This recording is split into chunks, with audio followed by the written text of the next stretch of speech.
executive session and state that we'll be going into that at the end of the meeting. That we're going to that at the end of the meeting? Yes. Okay. All right. Let's call the historic Bardstown Historical Review Board meeting to order on Tuesday, September 15th, 2020 at 6:02. And at the end of the meeting, we'll be going into executive session pursuant to KRS 61.8101C, discussions of proposed or pending litigation against or on behalf of the public agency. And are we doing minutes, or are we going to do 2 months worth of minutes? We are going to do the 2 months worth of minutes at the next meeting. Do we need to table the minutes, or we don't have to worry about that? Okay. No, actually, yeah. Okay. So we're moving into the COAs, and I will be recusing myself for 2110. Or is Annette on here first? Annette, are you here?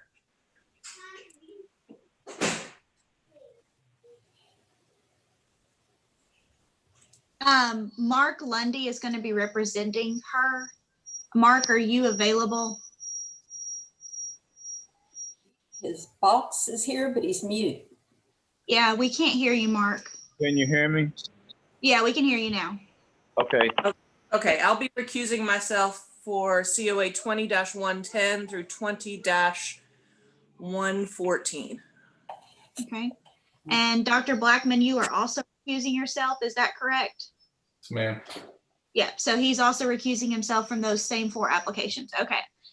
Pat, this is where you'll take over. Yes. And you get us started, okay? All right. So we are now looking at COA 2110 for Annette Beavers at 215 South 5th Street. On this application, the applicants has installed a deck without prior to HRB approval. The applicant's asking to keep the deck that's already attached. Do we have discussions on this from our other members? Is it Mark? I'm sorry. Is that Mark? Is that who's representing Annette? I'm sorry. Yeah, it's Mark Lundy. Oh, hi, Mark. This is Summer. Quick question on the FiberCon decking. Is that like a Trex, or what is this material? Can you talk a little bit more about it? I think the only thing we're using is treated wood. Yeah, I stated that it couldn't be Trex material. We couldn't approve that once it was visible from a public way. Okay, so they're going to use only wood for We're using wood. Okay, so that's not an issue, because I see where where it stated they won't stain it for a year, which is a common practice. So okay, let's look at this stain color. I can get there.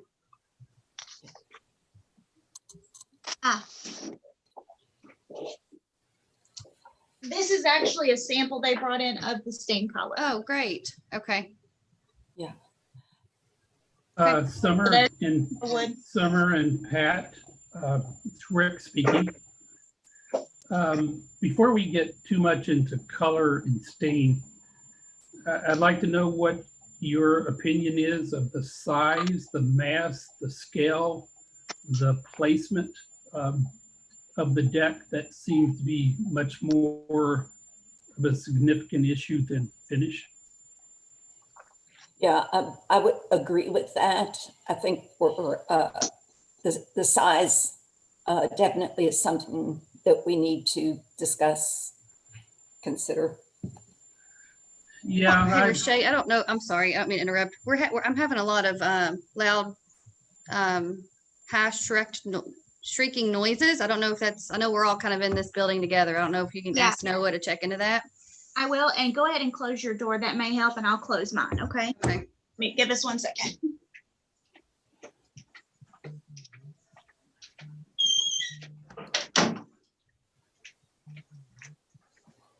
Okay, I'm back. If I'm looking at the floor plan view, and I'm looking at the proposed deck, it's showing it, let's see, We actually don't have a dimension of the deck. We have dimensions from every, yeah, we do. Here we go. Okay, 14 by 28. You know, as far as, you know, if I'm comparing that to the size of the home, it's only about a fourth or maybe even closer to a fifth of the size. So I'm not too concerned with the size of the deck. But I would like to hear other opinions. It's not so much, Opinions. it's not so much the size of the deck, but let's take that. What is the square footage of the house? I don't know if we have a dimension on the house. Let me see if I can See, pull that. I'm looking. So this is just opinions? This No, is the discussion. They're asking questions, Mark. Yeah, so if you look at your application, Mark, you'll see where it states, do not add porches to the facades of buildings that have never had a porch before. Do not extend across the facade unless prior existing confirmed historical documentation. But then there's also a note that talks about the size. Porch before. I'm sorry. It has had a porch before. And what was the size of that porch? I didn't measure it. That porch And- was closed in also without HRB approval and made an addition to on the back of the house. So it's just the size of that small back room. And that's actually not the back of the house. That's actually what little y'all know about the house or much of anything. That's the side of the house. Right. Okay. That's so Mark, in the COA, it says use a simple design and scale that is compatible with the building historic features. So we just talk about scale. So you wouldn't want a deck that was. But all that is opinion. Right. Well, we have to just take it into consideration. So we have to discuss it. But again, I think the size is okay. I'm okay with the size. Well, my belief is it sticks up in the air and it's just out of scale, out of proportion, out of character with any historic nature of that home. I will agree that the height seems pretty significant, and There's two doors, exit doors that go out there. And it's actually a fire hazard, and that's why we're putting the porch up, and them are original doors. So there it goes again on what y'all know about the structure of this house. Well, Mark, are you saying it's not, how far above the ground does this deck set? Flush with the doors. No. If you stand under the deck on the ground, from the ground at its lowest. It's approximately 6 foot to the bottom of the doors. In all areas, or is there a slope?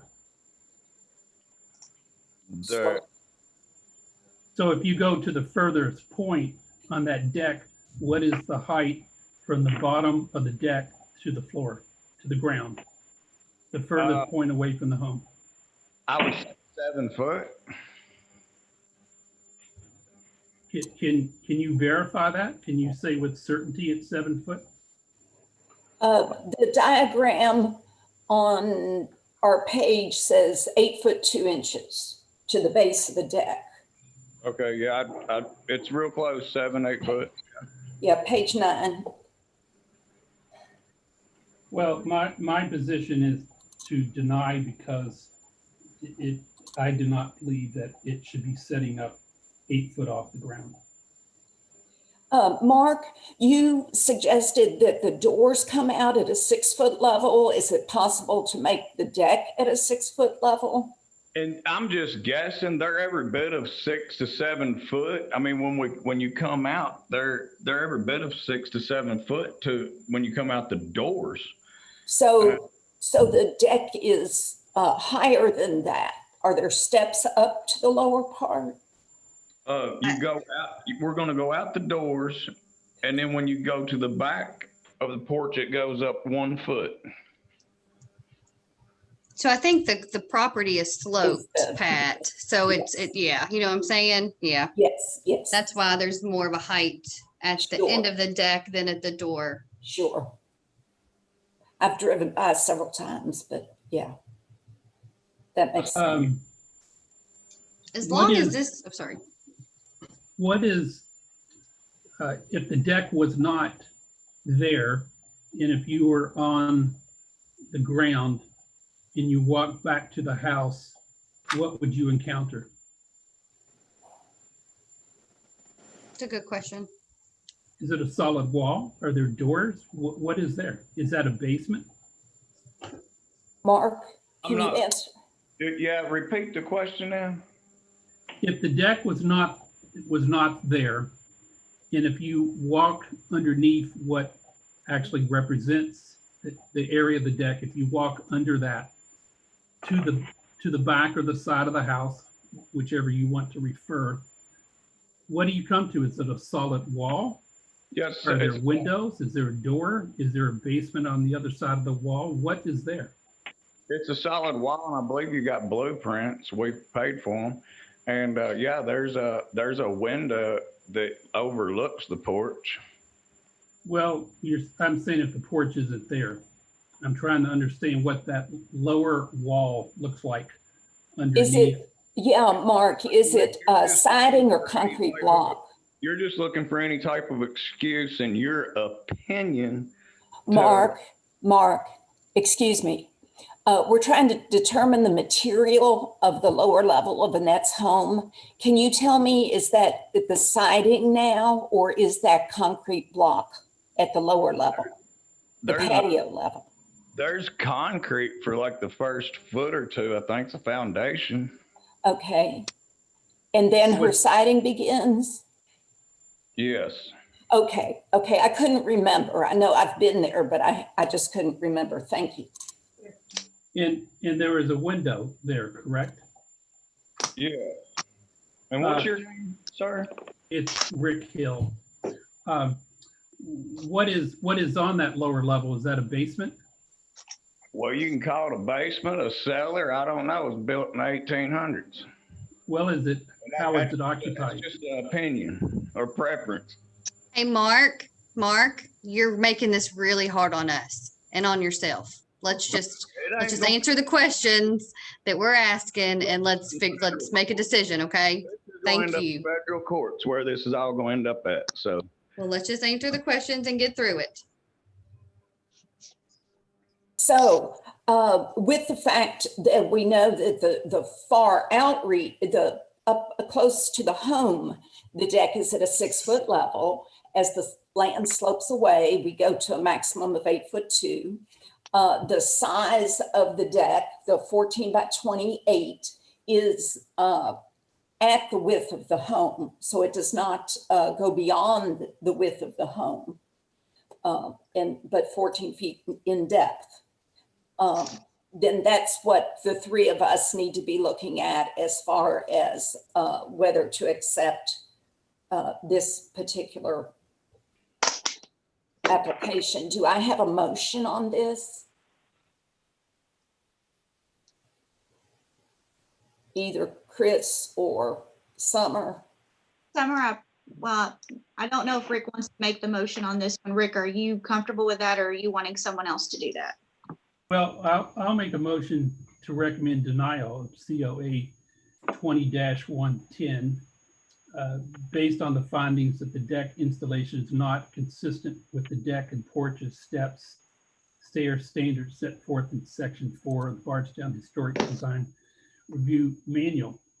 Specifically, I think it is too far way above that 6-foot to 8-foot height on the side facing mirror, not on the back. Out of the house.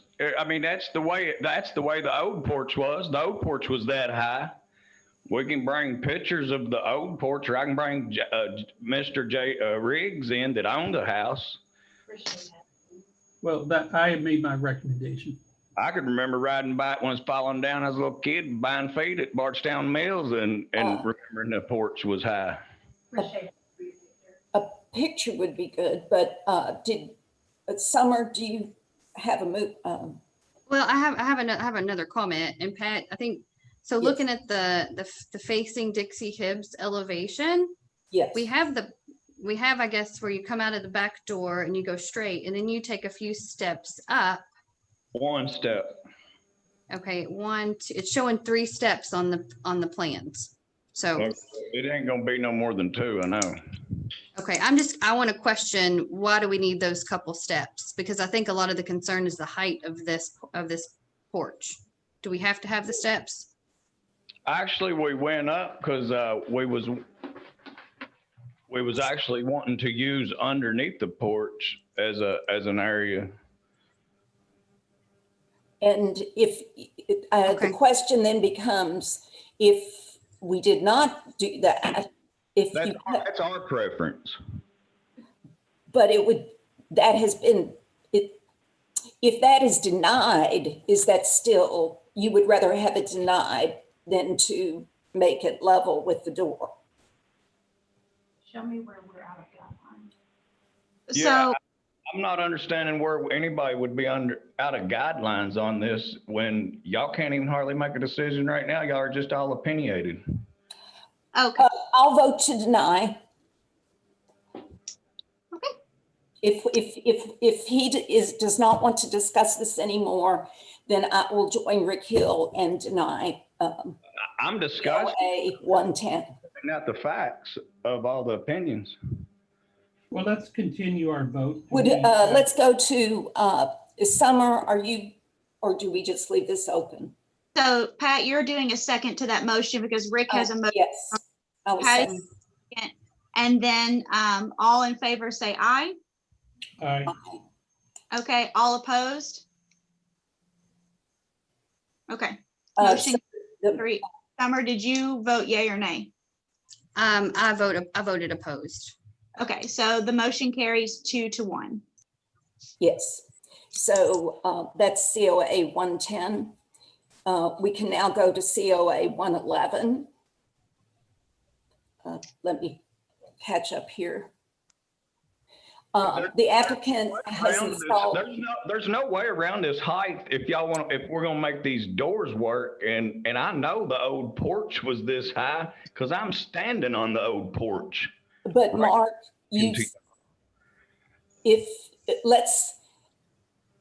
I'm standing on the old porch, which is a bathroom right now, and it's that height. Is how much y'all know about the history of this house. sir, you're supposed to be helping us understand this, and you did not want to discuss You're not coming hearing out me. the doorway.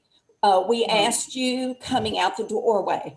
Excuse me, but this 110 has already been denied. We can get this more in print, and maybe that picture you discussed would help us look at it next month. But right now, we're looking at COA 111, and this is the gate on the front of the porch. She has sent y'all tons of pictures. And they have been by taking plenty. And I've seen you personally drive past 3 or 4 times. That means you've probably been by 15 because I'm not always home. Okay, well, we've got Marcus, there's already been a motion and a vote for it, so we have to move on to the next application at this point.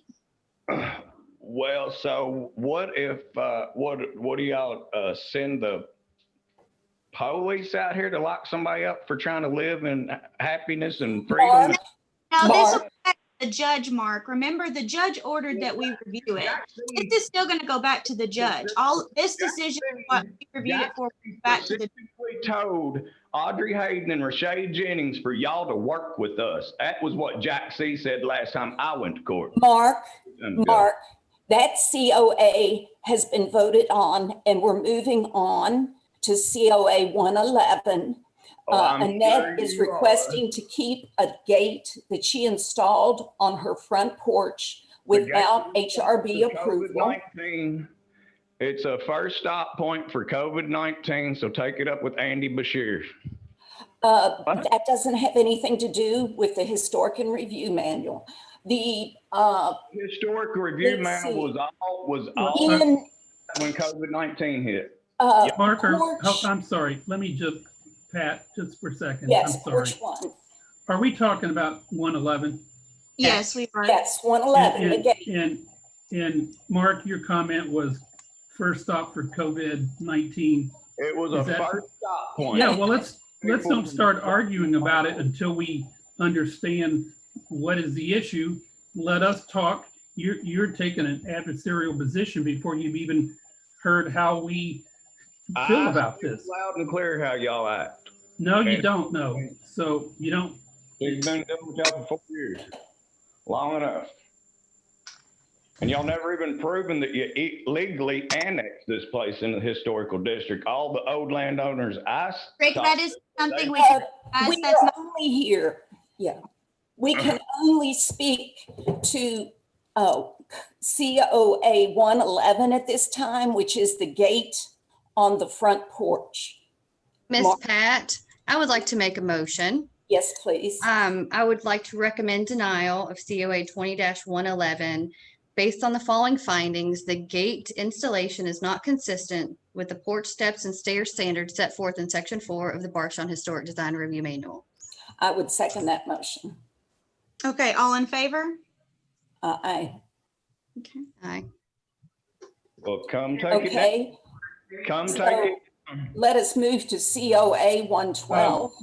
Pat, note that I did not vote for Y'all are abusing y'all's excuse- denial of that. Y'all are abusing y'all's power, and I would say most of you haven't even been on this board but a year or two, and most of you will be off Mark, 5 or 6. we have to go by the rules in the book. That's all we can go by. No, it's What? No, Uh, it's opinions. Excuse me, I need to go back to Rick Y'all are Hill. asking Pardon opinions, me, making Rick. votes. Rick, go ahead. Rick, Well, your approval was 2 and I'm the 1. So I did not vote to deny. So I just want that on the record that I did not vote to deny. So what is your vote? So we can call that a 2-1. 2-1, got it. I've got that down, Rick, thank you. Thank you. So that's not going by the rules. That's voting and opinions. That is following the rules precisely. We are now at COA 112, and the applicant's requesting to expand her driveway with gravel. If you will look at that at this time, the gravel is an acceptable material. I have one consideration, but Summer or Rick, what are your thoughts on this at this point? I've been much more professional. So we want to talk about the size of the driveway. Let it run on you. Yes. And thinking about, like, if you're thinking about 2 garage doors that are typically, I don't know, about 10 foot each, then the 24-foot, to have 2 vehicles side by side, I think that's probably the max we would allow right there. This may be just a little bit wider than what we would like, but for the most part, I think it's appropriate. I'd like to hear what you all have to say on that. What is the material? What kind of gravel? I think 57s. It's not what you used at your house, apparently. Mark, Well, what size is the just- driveway currently and what size is it expanding to? Can you give me that information? I already gave it to y'all. Okay, the diagram that I have, Do your homework it's before you come 24 at to the school. front. Excuse me, Do your homework before you come to school. This is comical. This is comical. This is very comical. And you should tell Annette that she might want to get someone else to represent her next time, because she probably would have got to keep her gate, and she probably would get her driveway. But we're not going to accept. Yeah, it's very good that you're saying that right now, because you just basically contradicted yourself. And No, every single COA is looked at individually. We don't compare it to any other projects. But we want to be respected and we want to be talked to like human beings. Exactly. And you have to act like you have a little bit of sense to yourself when you get on this, for this meeting, and he's not doing that. Yeah. So let him answer the questions, and don't be a smart mouth, and let's get through it. I I Mark? I get treated. You treat me with respect, and I'll treat you with respect. Y'all don't know what respect is. We are Mark, asking questions to try to understand more about what you're wanting to do. That's what we do here. Rashay Jennings. Mark, I have a diagram in front of me of the house and the driveway. At the street, the dimension is 24 feet. We're abusing fire so much. And the 24 feet at the front would make sense if that went straight back. With the existing opening, existing driveway opening on, that's currently on the curb, with the gravel to 24 feet up into the house. That would be my look on it. As Summer said, when you look at 2 car garages and the appropriate width, that would be the appropriate width. So what's your opinion for the width, Pat? You think the 24 is okay? The 24 feet rather than the extension to the 30 foot. If we left it at the 24 feet, I think it would be appropriate to the size of the home.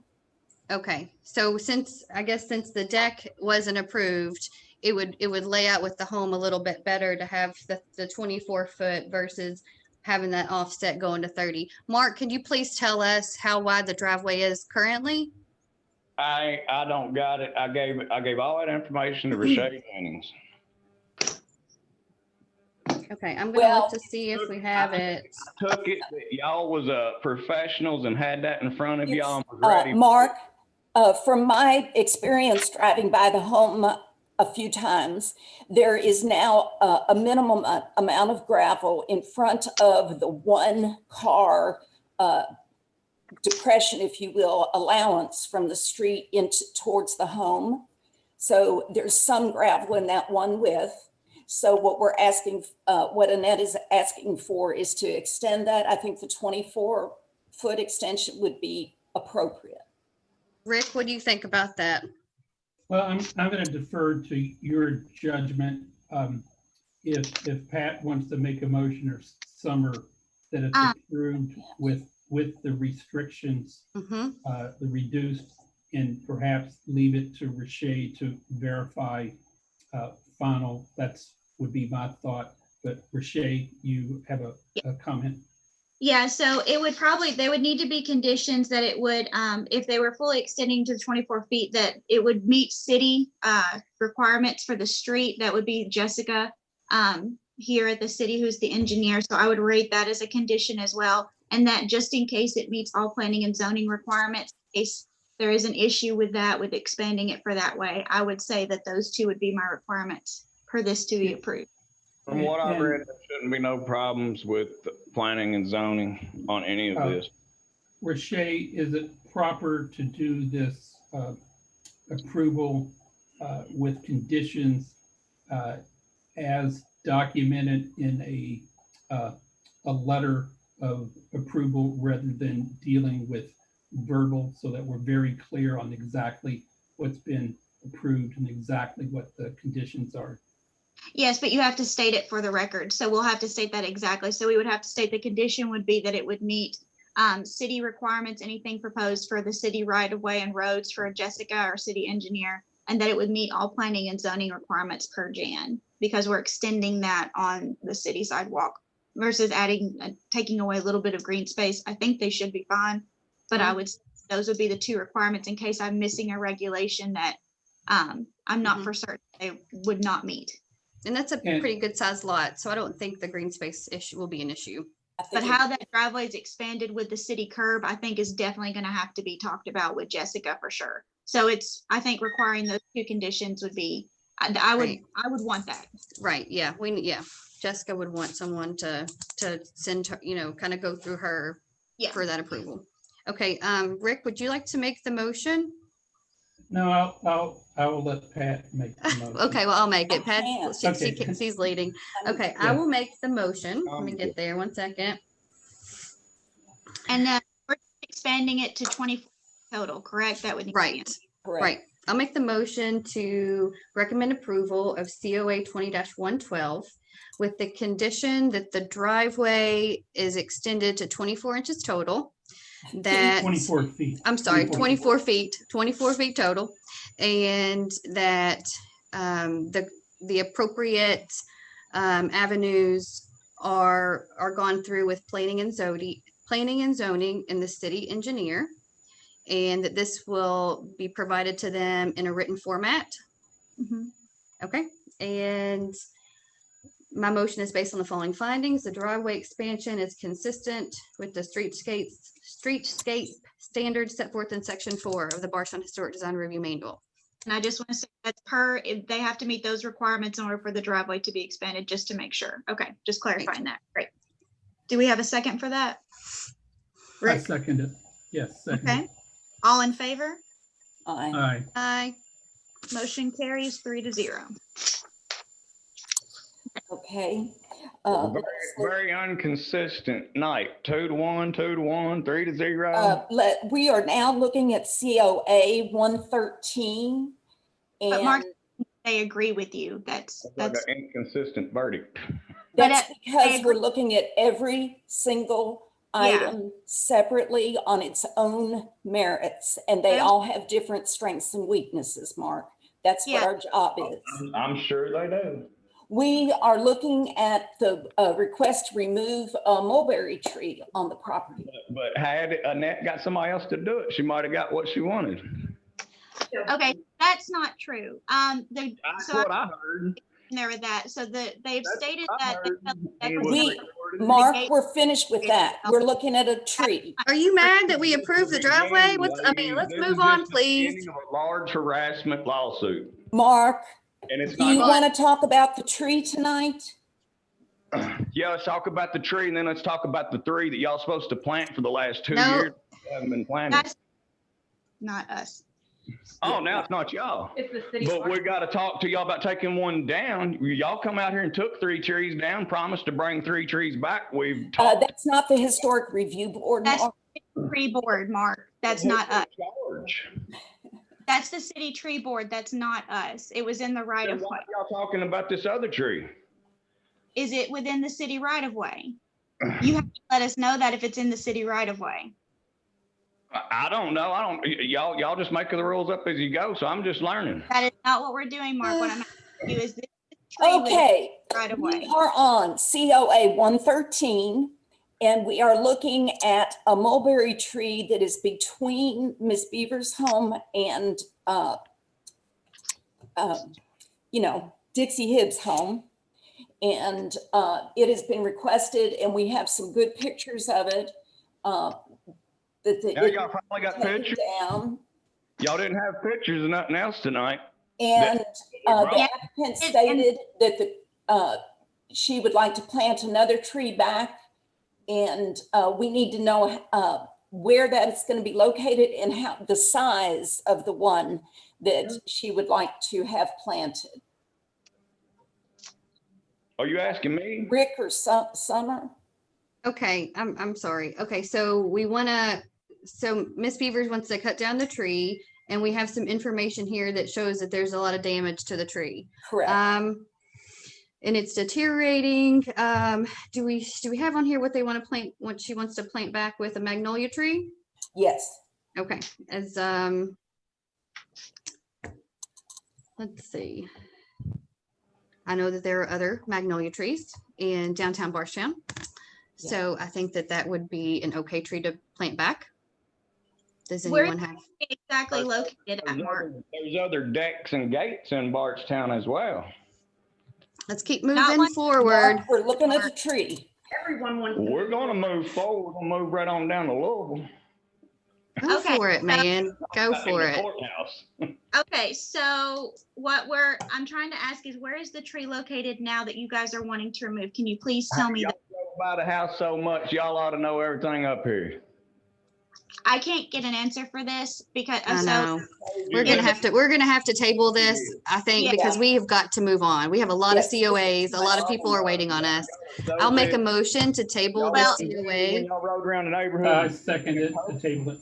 Okay, The motion's been made and seconded that we table the discussion on this for a future meeting. That tree will, if need be. Lightning will hit that tree.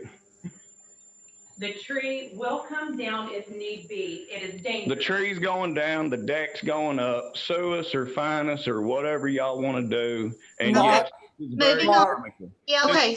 Comical. Mark, I'm sorry. We were hoping to discuss this tree, but since you cannot discuss it, we have tabled it until next month. Who can't do But why, who can't discuss it? I ain't got nothing to do. I'm not riding around bothering people. I got Hey, plenty. Mark, all we did was ask where the tree was located. A simple description of the tree location would have been appropriate. We're gonna move on to 14, which is now the landscaping. If you was paying attention in this meeting, she told you the tree was between our house and Dixie Hibbs' house when this started, but apparently you don't pay attention and you don't bring homework to school. We It is- did, Mark, but what, okay, it's on the Excuse me, motion. just a minute. Who made the motion to do that? It's on the plans that I sent with Mark to Rashay. Everything that I've asked for tonight has been properly given to you guys. It has been shown exactly where it's going to be placed. The step to this deck comes straight out of the door. If I go down any further, we would be falling. It is a risk. It's dangerous. And the tree's dangerous. What needs to happen is you all need to go on ahead and further approve these so we can just drop it and move on with life. You know, you're Annette, common taxpayers' money. And I'm Annette, much tired of it. Annette, Yes, I ma'am. know where the mulberry tree is located. The question was, where were you hoping to plant the magnolia tree? She just told you she got it on the plans. Ask Rashay Jennings some of these questions. Ma'am, You the- guys have all the plans located in here. I don't see, everything is on the plans, to the lady who is speaking to me right now, not Rashay. We have basically just when this tree comes down, I'll place it as close as I possibly can in the same exact spot. I'm not trying to gain yardage. Or from while you're this. riding by, you can just stop by and help us plant it. Mark, that's not helping, please. Rashay, you haven't I'm helped not from the here to help. beginning. No, I'm trying to You need figure, to back up. no, stop you guys. This is Hey, really, Rashay, can you delete them from the meeting so we can move forward, please? I Is that, have to get through all the motions first and that Okay. can, yeah. They, I want to we make a have- motion to table COA 20-114. That's very much, and I appreciate your comments, Wait, Summer. Thank so- you. Thank you. I wanted to talk about 114. This is landscaping, which is revolving around the deck. I don't necessarily about tabling this, but because the deck was denied, I don't see how we can even process the landscaping. Exactly. You can't approve landscaping.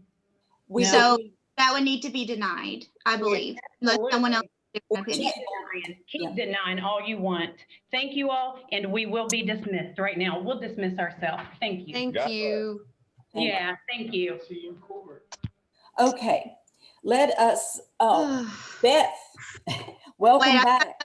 Motion on that, guys. The 2122 is the next item on our agenda. Wait. Hold on, we've Yes. got a motion for 114. 114. We've got to do whatever you are going to decide to do with that, but I would recommend denial because we can't consider that. But it's up to you. I But mean, denial is the wording that we need Right. since, Yes. okay, the deck has been denied, yeah. So okay, this is landscaping around the deck, yes. yes, okay. I will recommend denial of COA 20-114 based on the following findings. The tree planting is not consistent with the landscape standards, and since we did not approve the deck, it is not appropriate based on the Barstown Historic Design Review Manual. Very good. And- I second the motion. I don't think you Okay. can second it. Rick, Rick? can you second that for us? I second it. So- Okay. All in favor, please? Aye. Okay, got it. And the tabled, who made the first motion to table 113? I'm sorry, I couldn't hear. I did. Okay, got it. And then Rick seconded that? Yes. Yes, Okay, got it. Thank you. All right, 122. All And right. Rick, I'm, just a clarification, well, Beth is back now, but Rick, you've been dumping all the action off on Summer, who is quite good, But if you could help us also, because it's not fair to put the burden of making all the motions on Well, one if you- person. I'm sorry, Pat, there was, It's he had okay. requested not to make the motions for those particular applications, and he had talked to me about that earlier in the Okay. day. I didn't Okay. want to disclose that, but he had requested not to make those. Okay. I was the lucky duck Hey, Yeah. for those Pat, applications. Yeah, I was Pat. confused. Pat and Summer, I had to do a disproportionate share of the lifting last time on my first trip around. So believe it's payback. Yeah. That's fine. I'll take it. I'll take it. I'll Okay, find out Beth. when I see the minutes. I am back, but now my my iPad is acting up. So give me 1 second. I know we're moving on to COA 20-122 request. Ms. Mauser install landscaping at 208 East Stephen Foster. Yes. It was the permission to remove the tree, and the tree has been removed. Hold on. 122. Okay. Are you stating the tree has already been removed? Yes, it's in my backyard. I watched them cut it down. You using it for firewood? Not me. So what's policy when someone is asking for approval? I thought it was After- pre-approved for them. What, the tree? Yes, Cindy Mauser got a permission to remove that tree, yes. Okay, Because it so, was unsafe.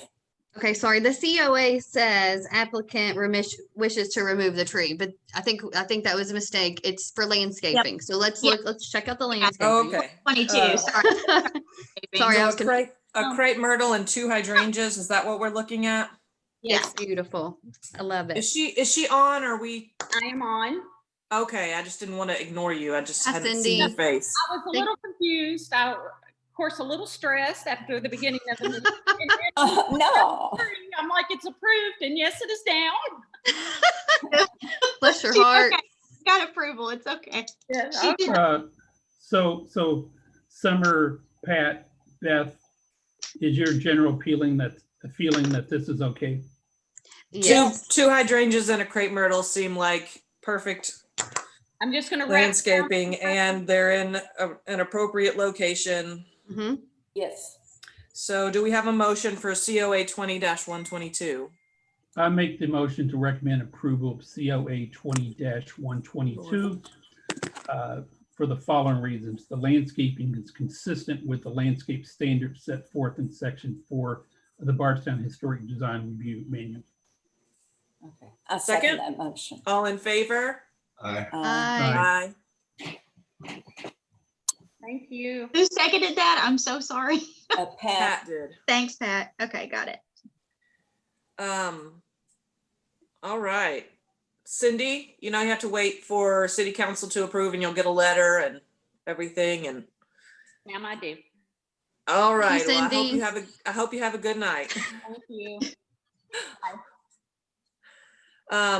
All right, moving on to COA 20-123, Mr. Hall.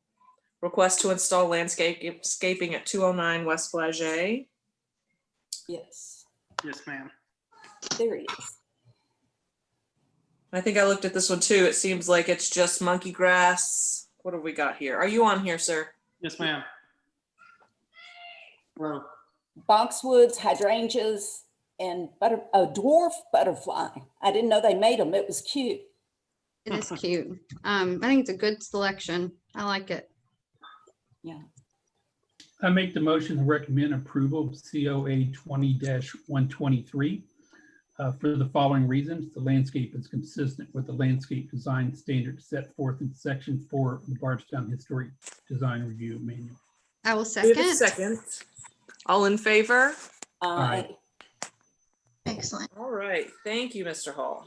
Thank you. All right. COA 20-124, Fred and Pat Hagan. Pat, you'll have to recuse yourself from this one. I officially recuse myself. Hi, Fred. Hey, You're asking to add another step.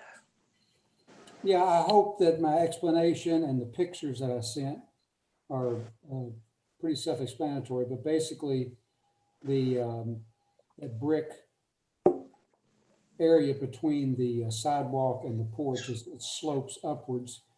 And then that first step is a 9-inch step. So it makes for a difficult step.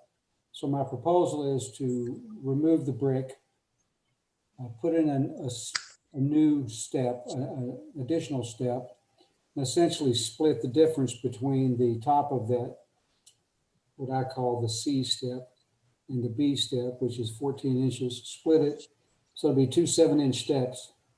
So I have a 7-inch step, the new step, and then relay the brick back around the corner of the house. I show where the downspout is. Essentially just take all that brick out, and then when I relay the brick, it will be obviously level in front of that new step, and then it will transition up to meet the brick that remains at the corner. So are you asking to take out the bottom step and replace it with 2 steps, or just put in another step in the front of those steps? No, I'm not taking anything out. I'm just taking. Okay, so just kind of level the brick. It'll lower it a little bit and put another step right there. That's correct.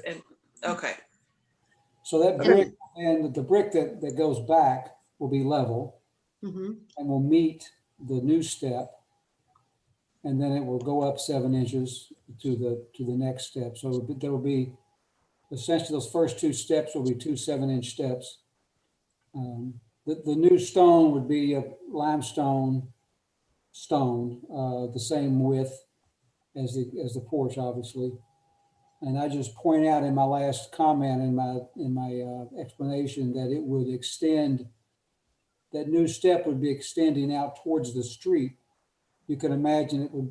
I hope to have an 11-inch wide step. Red, yeah. So that will come out. That'll be proud of those 2 side supports that are existing. So I just point that out for completeness. That's really the only question. Does anybody have an issue with that one step being proud of those side pieces? For safety, I mean, I don't think it changes the feel of the house. I don't think it. I think it's. The person. I don't think it's inappropriate. That was there. They would never know that was an additional step, or that was. Does anybody else have any comments or issues? No, a 7-inch riser on a stair is Totally per code. yes. 9 inches is too much. So I think it's the right call. And I think he has a very well thought out plan to get it done correctly. Especially with the leveling of the brick and lowering that a little bit so that, no, I think that sounds great. I should point out that, then the other part of that is to add a handrail, which I have not yet determined the exact design of, so I don't have any pictures or anything. And I would propose that if that part of it is approved in theory or in principle, then I would present the details back to Riche or back to the board as necessary in order to get that approved. Absolutely. So we can do the handrail to be staff approved. I'm perfectly comfortable. Is that and you can discuss where it should be connected and whatnot. Yeah, what I'm doing, I have finally found a contractor locally that I can work with, and what I will do, he actually has a website that I can look at some different designs and pick the particulars that I like, we like, develop that into a drawing to present to him for a quote, and at the same time present that to Riche. So, okay, I think that can be staff approved. Yeah. Make that a condition, please. Okay. Okay. So we have a motion for COA 20-124. I will make the motion to recommend approval of COA 20-124 with the following condition that the future handrail is staff approved by Riche. My motion is based on the following findings. The porch alteration is consistent with the porch steps and stairs standards set forth in section 4 of the Barstown Historic Design Review Manual. We have a second? Second. All in favor? Aye. Aye. Great, thank you. I was going to say Pat didn't vote, but I was like, oh, Pat can't vote. Okay, good. Thank you very much. Thank Thanks, you. Fred. Okay. All right, COA 20-125. Ms. Ballard, request to add a small overhang to her front door at 204 West Flagey. Okay, and Rosalie, can you hear us and can you talk real quick? I can hear you out there, but we gotta, let's see, make sure you're unmuted. Hold on one sec. Am I on? You're on. There you are. Okay, and I'll try to talk softer so it doesn't go. I'm sorry. The only, you all got the picture of what was on there years ago, Mhm. right? Am I correct? Yes, ma'am. There is not a gutter on the front of the house. Hasn't been since we've owned it, okay? So we get rained on when people are knocking at our door. That's the main reason I'm trying to get a little bit of protection. You see the copy of it's all it's going to be is wood with the shingles that match the roof of the house. We will stick with the colors that we have on our home now. And there's a light. The only thing about it, there is a light on the side of the house already. We will not be putting a light above. What do you all have got to tell me the technicality words.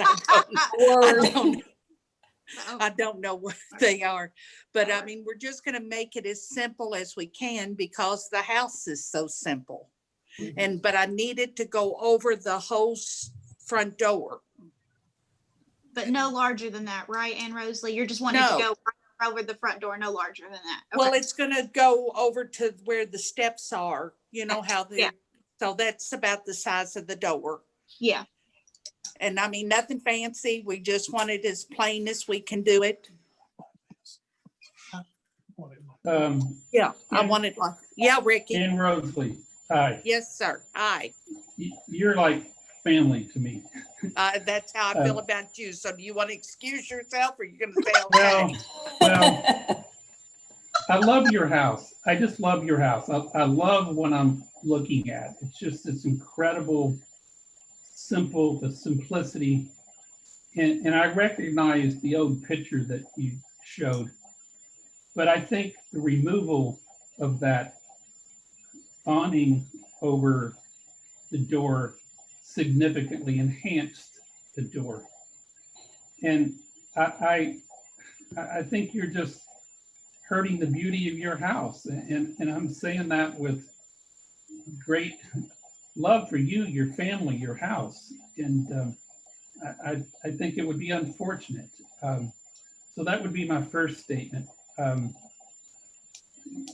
Put an umbrella at your front door. Rick, yeah. we use that front door to come in and out of. Yeah. And anybody that knocks on our door on a rainy day, it's pouring down. When we're bringing groceries in, it's pouring down. I am going to keep it as simple. This might be too ornate. I feel like we're only going to use one board across each side. Am I making sense? Where they've got the. Well, so what I would say is what's submitted, I would struggle with it. I would likewise say that I'm always looking for a solution for a problem. I'm looking for a design solution. And if maybe you could hang with us for 30 days, maybe we could look at some other solutions that we could send to you, that Rashay could send to you. I can't speak for the rest of the group, but I suspect we could find a condition out there someplace where there was a resolution that achieves what you're looking to. I have some ideas in mind that would not change the character of that front. Maybe it's not appropriate for me to discuss at this point. I think I'd rather, Rashay, if this is acceptable, I think I'd rather do some research and see if I can find some concepts that I could present to you, Rashay, and Yeah, if you thought it was good, then circulate it to the other members. And yeah. If and- that's okay, and Rosalie, are you okay with him? He and I could research some alternatives. I'll see what he's pulling and then maybe present those to you to come back with next month. Would that be too long? No, we want to get it done. The young man that's going to do it is, Mhm. he's wanting to get it done before winter. And I got to tell you all, we are on a tight pocketbook. So Yeah. be very careful about what you're picking out for us to go with. Well, you would have to agree And- to the promise. So, but Rick, And I mean, as long as I don't have to pay you more money to come back to. No, I don't have to pay for it. no. Okay, I'm willing to, Rick, I respect your work and everything. I don't have a problem with that at all. It's, you know, as long as we come up with a sensible answer for two old people. And don't Well- forget, and don't suggest umbrellas. We've had umbrellas at the front door. I know, I was being facetious. And guess what? We're all getting old. And I'm not looking to spend a lot of money. There has to be some conditions out there, similar conditions where something was done, and I hesitate to say it, but something fairly transparent, that really just, you won't look at it. And so Okay. we'll talk about it. Hey, I'm trying to help. Okay. I'm trying to help. Just, That's what I I'm doing. appreciate that. And the main thing though, Rick, do not, you know, if you have it, just remember when you're looking at things, coming out and having it drain off the front is not a solution for us. It's got to go to the side where the dirt is. Because all it's going to do is get the mailman wet. We're trying to keep rain off of us once we get on our stoop, on our I understand. steps. I do want to say Okay. I did do a little looking today. I mean, it was momentary. Okay. And I do think that there is a solution for this. And I'm not sure, I agree with Rick. I'm not sure that the one presented is the right solution, but I think there is a solution for this. Well, And I'll sit back. I'll give everybody a chance. I appreciate your patience with us. Thank you. That's okay. You all had a time tonight. So no, I'd like to get it done and have it approved by the next meeting so my nephew can get this started. I think we That's- do. And in the meantime, should I go talk to Jan? Am I out of order? Can I go talk to Jan? No, I think you can. If you show her kind of present what you've got and just say if there's something similar to that and just make sure the overhang can go back. I think that that's a really key concept. Yeah, please do that because that was something she had emailed me that she would have to verify setbacks to make sure that the overhang could occur. I got that. So Okay, well, I'll go talk to Jan and I appreciate you all taking the time. Thank you all. And I'll see you all next month, right? Hold on 1 second. I have Before a we quick question. move forward, do we need to discuss the fact that the rules say it should go back with the same exact thing, but we are all in agreement that that was not an appropriate no, it wasn't appropriate. roof porch for that house. So we don't, That was shed. I know that it said, the rules say that, but I think we need to address that what was there was Yeah. not appropriate. Well, and So also we need to come up with a different solution. yeah, Yes. and also the rules state you can go back if it was appropriate. So that's kind of the distinction. Wait a minute, I'm not hearing all of you. Yeah, it's okay. So it's basically the distinction that if it existed, just because it existed didn't mean it was appropriate. And so what we have to do is we have to go back with something that is appropriate. So I just wanted to address what the rules say in our guidelines. Just so it's in Okay, whatever. I have a quick question, Miss Ballard. yeah. Do you not want to get a gutter? I'm They- just quick. Well, it wasn't there when we got there and we've Right. put 2 roofs on there so far and they were saying how much it would mess up the roof line plus the flooding. It would. Okay, okay. I was just curious if that was something that you would maybe look into, because I think that would be cheaper than the awning, quite frankly. No, And- then we then they wouldn't approve that either, Summers. They wouldn't approve that because, and for one, there's so much concrete out there. We're right on the sidewalk, except for like 2 feet of dirt that we've got shrubs in. Right, Roche? Okay. That's correct. And there's Okay. no place for the water runoff as it is. That and like the blue house is so close to us. I mean, we get so much water runoff from them that we've got that pouring down our sidewalk trying to keep their water away. Okay. I'm There's not a lot seeing of the whole water there. picture. Okay. A lot of water, and we don't have a basement or anything, and so the foundation is strictly by the rocks that are underneath it. Okay, then I think And, if you can't have a we're- gutter, then yes, we need to make some accommodations for you to have some Right. sort of They shelter to told get us into your there's home. no way. Yes. Okay. Thank you. You're Thank welcome. you all. And Rick, I'm looking for you to come by and show me what you're talking about. Well, I'm going to let Roche be the communicator there. Okay. Well, And, keep it and I'm very, reasonable, and thank you. Thank Thank you. you. Do we have a motion to table COA 20-125? I'll make the motion to table COA 20-125. I second it. All in favor? Aye. Aye. Excellent. We'll see you next month. And All right, thank you. Thank you. All right, Joe Buckman. COA 20-103. Joe, are you here? I am. Hi, Yes. Hello. Hey, Joe.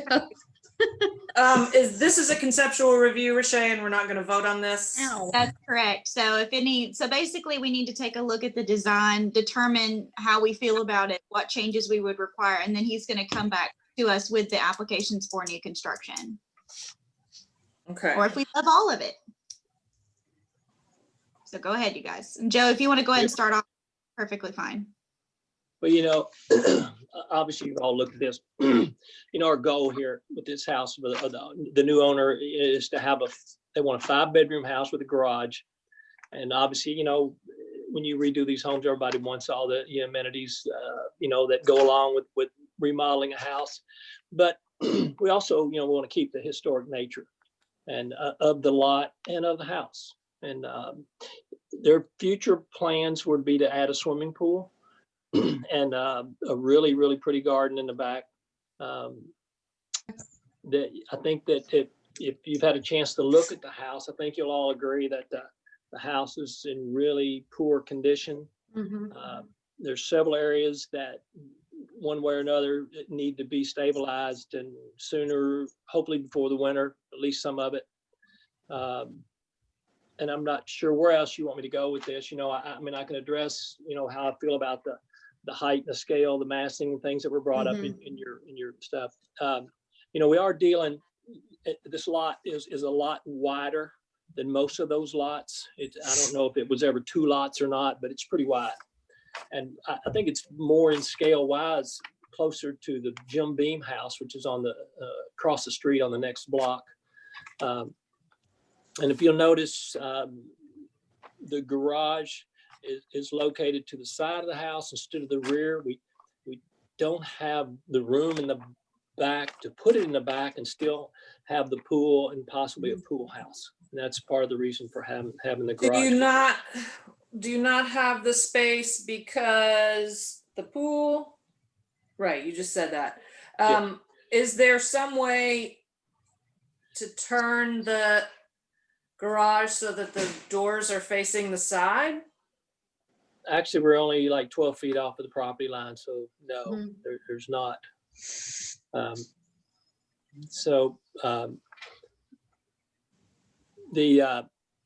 We've incorporated, and I hope you can see that, like that little clip corner on the garage.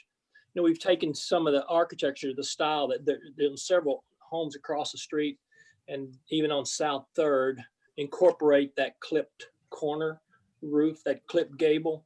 So we tried to incorporate some of that, but that's not part of the existing house, but we tried to change it enough and try to get that garage in scale enough that it doesn't fight with the peak that's on the existing house. So, you know, our whole idea was to make that roof not look so big and still not take away from, like I said, that strong peak that's already there. And you know, if the rear renovations, when you look at it from the side, I guess it does look large, but none of that with this design here, none of that will actually show from 3rd Street. You won't, I don't believe you'll see any of it. What is the distance from the street to the front of that garage, Joe? You know, I took a measurement from the, well, it's about 50 feet from the sidewalk. And the front of the house is how far from the sidewalk-ish? Is it on the sidewalk? No. We set back, if you take, we're set back 29 feet. Go across the front of the house, we set back 29 feet. Okay. The house, the porch itself, I'm gonna say 14 and a half feet probably from the edge of the sidewalk. The front of the So gate. Joe, Yes. Rick. Joe, just so I can lock that into my head, Okay. approximately 15 feet from the sidewalk to the porch, approximately 29 feet, 28 feet to the 50. front of the house, so like another 14 to 15 feet. And then the garage sits back 50 feet, is that correct? That's 50 feet from the sidewalk, correct? So does that mean that the garage sits back 20 feet from the porch or the? Yeah. At Actually, it least. sits back 29 feet from the front of the porch approximately. Mhm. Joe, would you, so if I can just weigh in, I have to make a parenthetical statement about all of this. Okay. I think everything from the railroad tracks all the way down to, I'm sorry, I don't know the address, Guppy Wilson's house. That whole area is in significant decline, great distress. And I can only imagine the cost of this development. And it seems like to me, it's a pivotal, catalytic, transformative redevelopment of a historic home. And I think we need that. So that's my first statement. The second statement is, if someone's making that level of investment, and we're not taking cost into account here, but if they're making that level of investment, then they need a fully functional family home. And I think we have to understand that. So those are my two kind of overriding thoughts. Architecturally, if we are like totally restoring this front part and taking it back to its original beauty, what a huge home run for the town.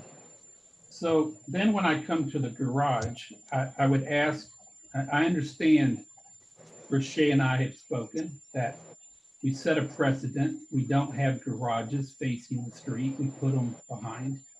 But if we put the garage behind, then there goes the connectivity that they're trying to create from the garage into the bedrooms upstairs.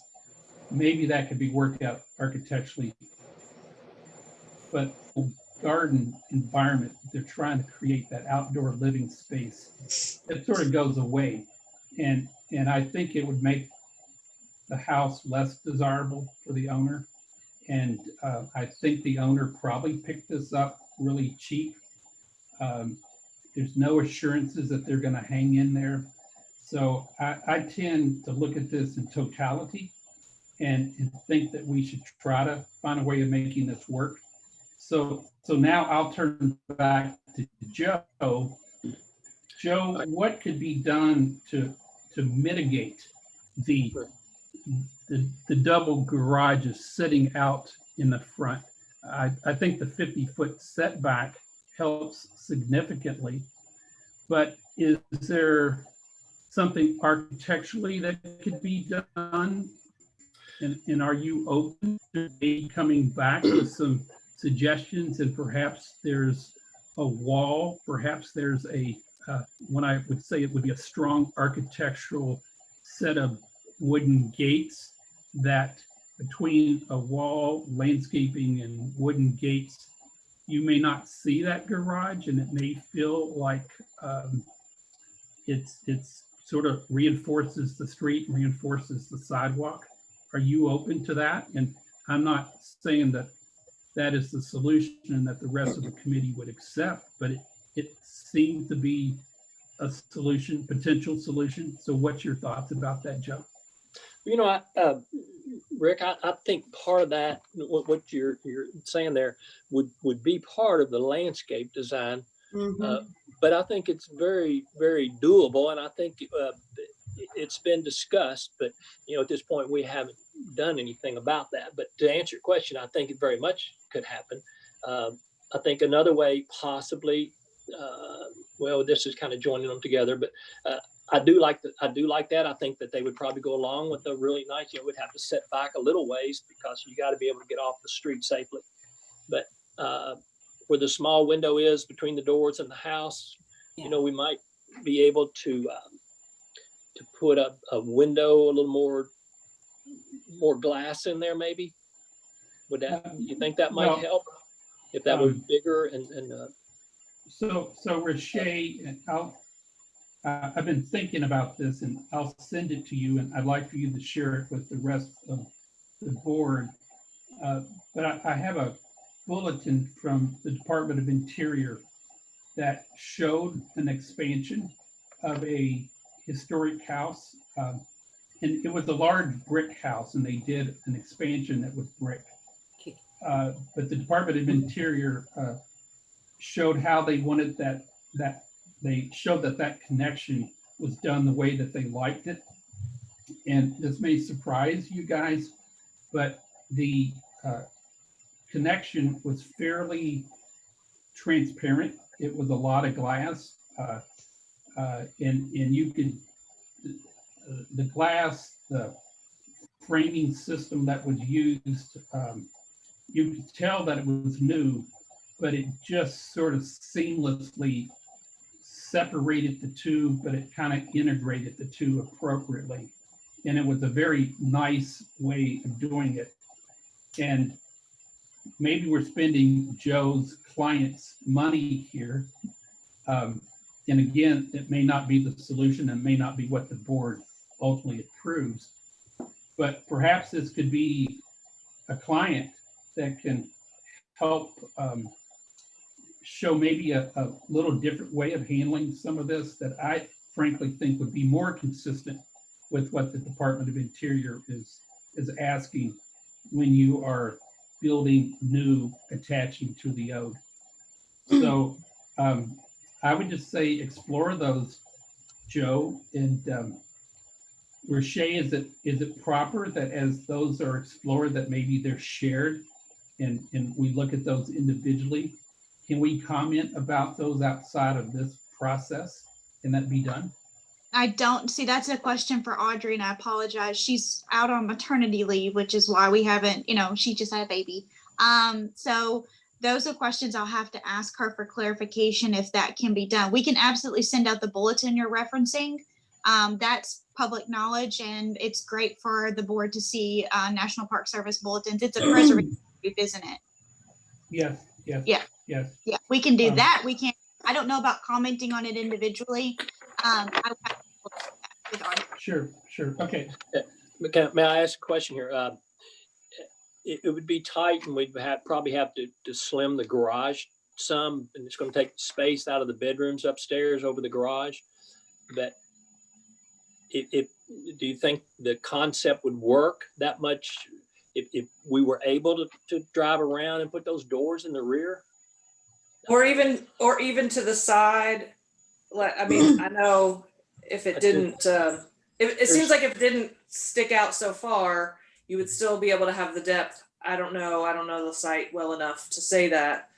Well, you know, I don't think, I hate to say this, but for what we're trying to do and the space we're adding, I don't see, we don't have where we can, you know, this room that separates the garage part of this is part of our laundries and our stairs going up. And so we can't give a lot of space right there. I mean, it takes 25 feet to pull a car in a garage and turn it around. And we just do not have that.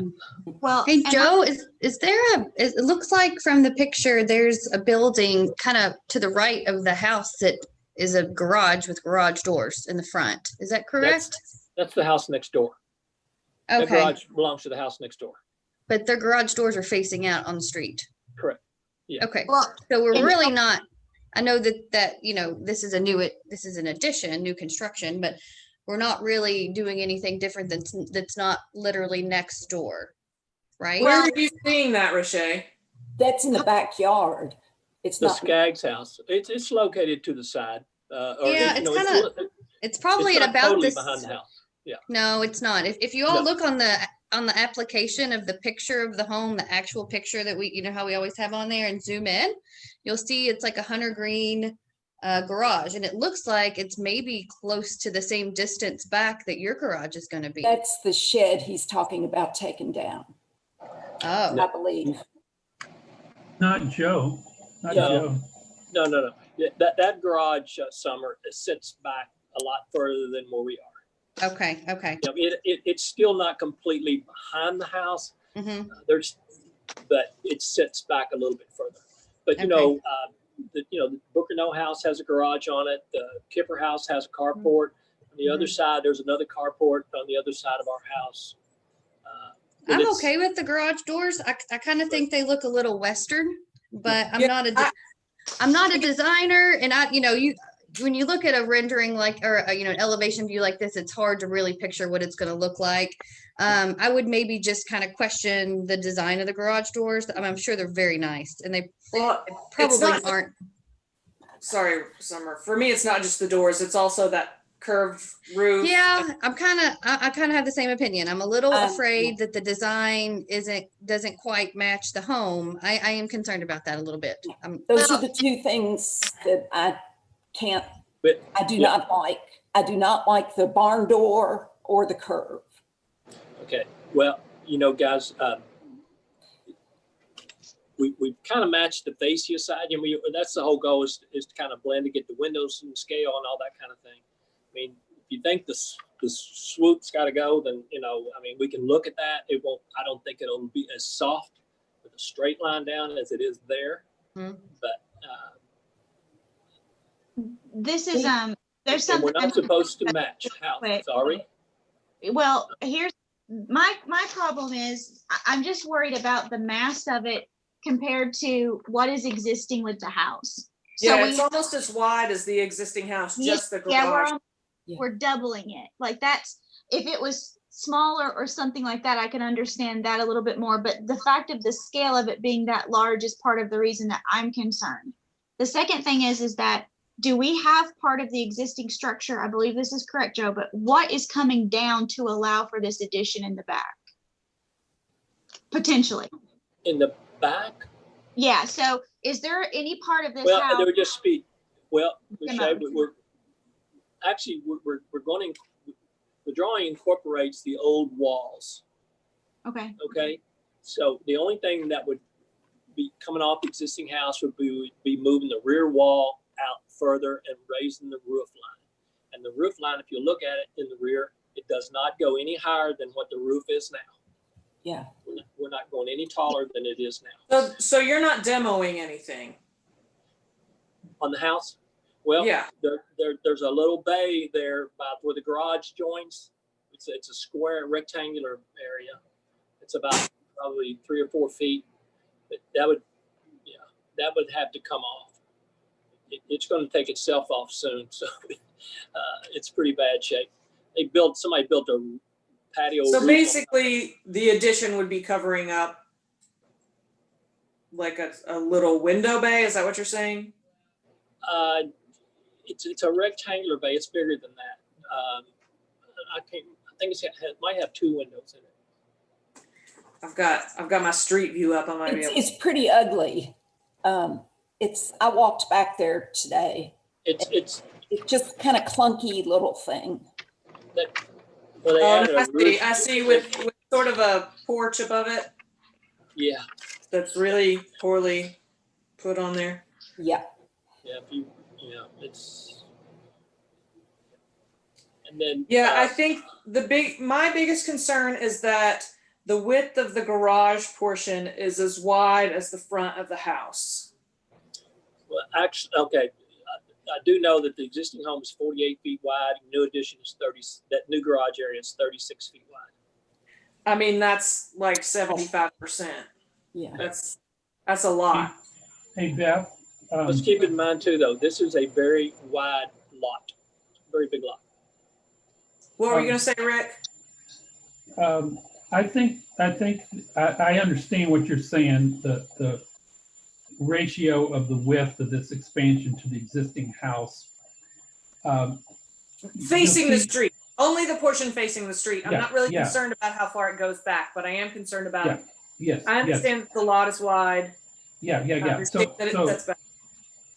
My point is, I believe that, so let's just say, for example, in not to try to design Joe's house, but if the angle of the peak over the garage, if that replicated what is on the right, you really have the double door garage.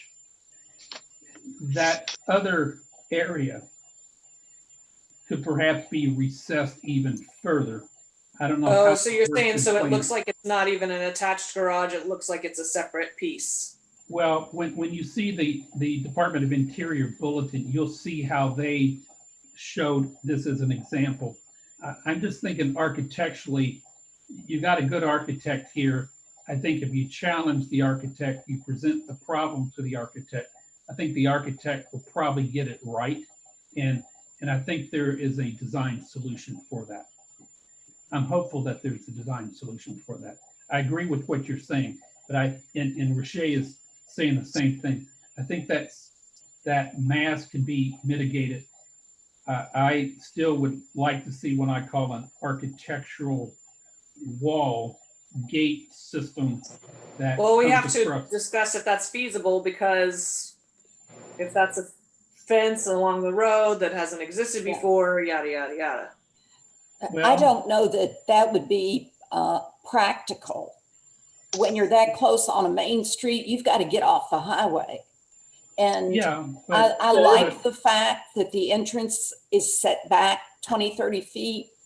As long as we can make the front of it look better with landscaping, I think that would be more important than a gate structure.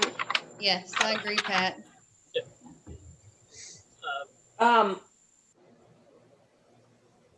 The idea, I mean, it's kind of more of a carriage house addition than it is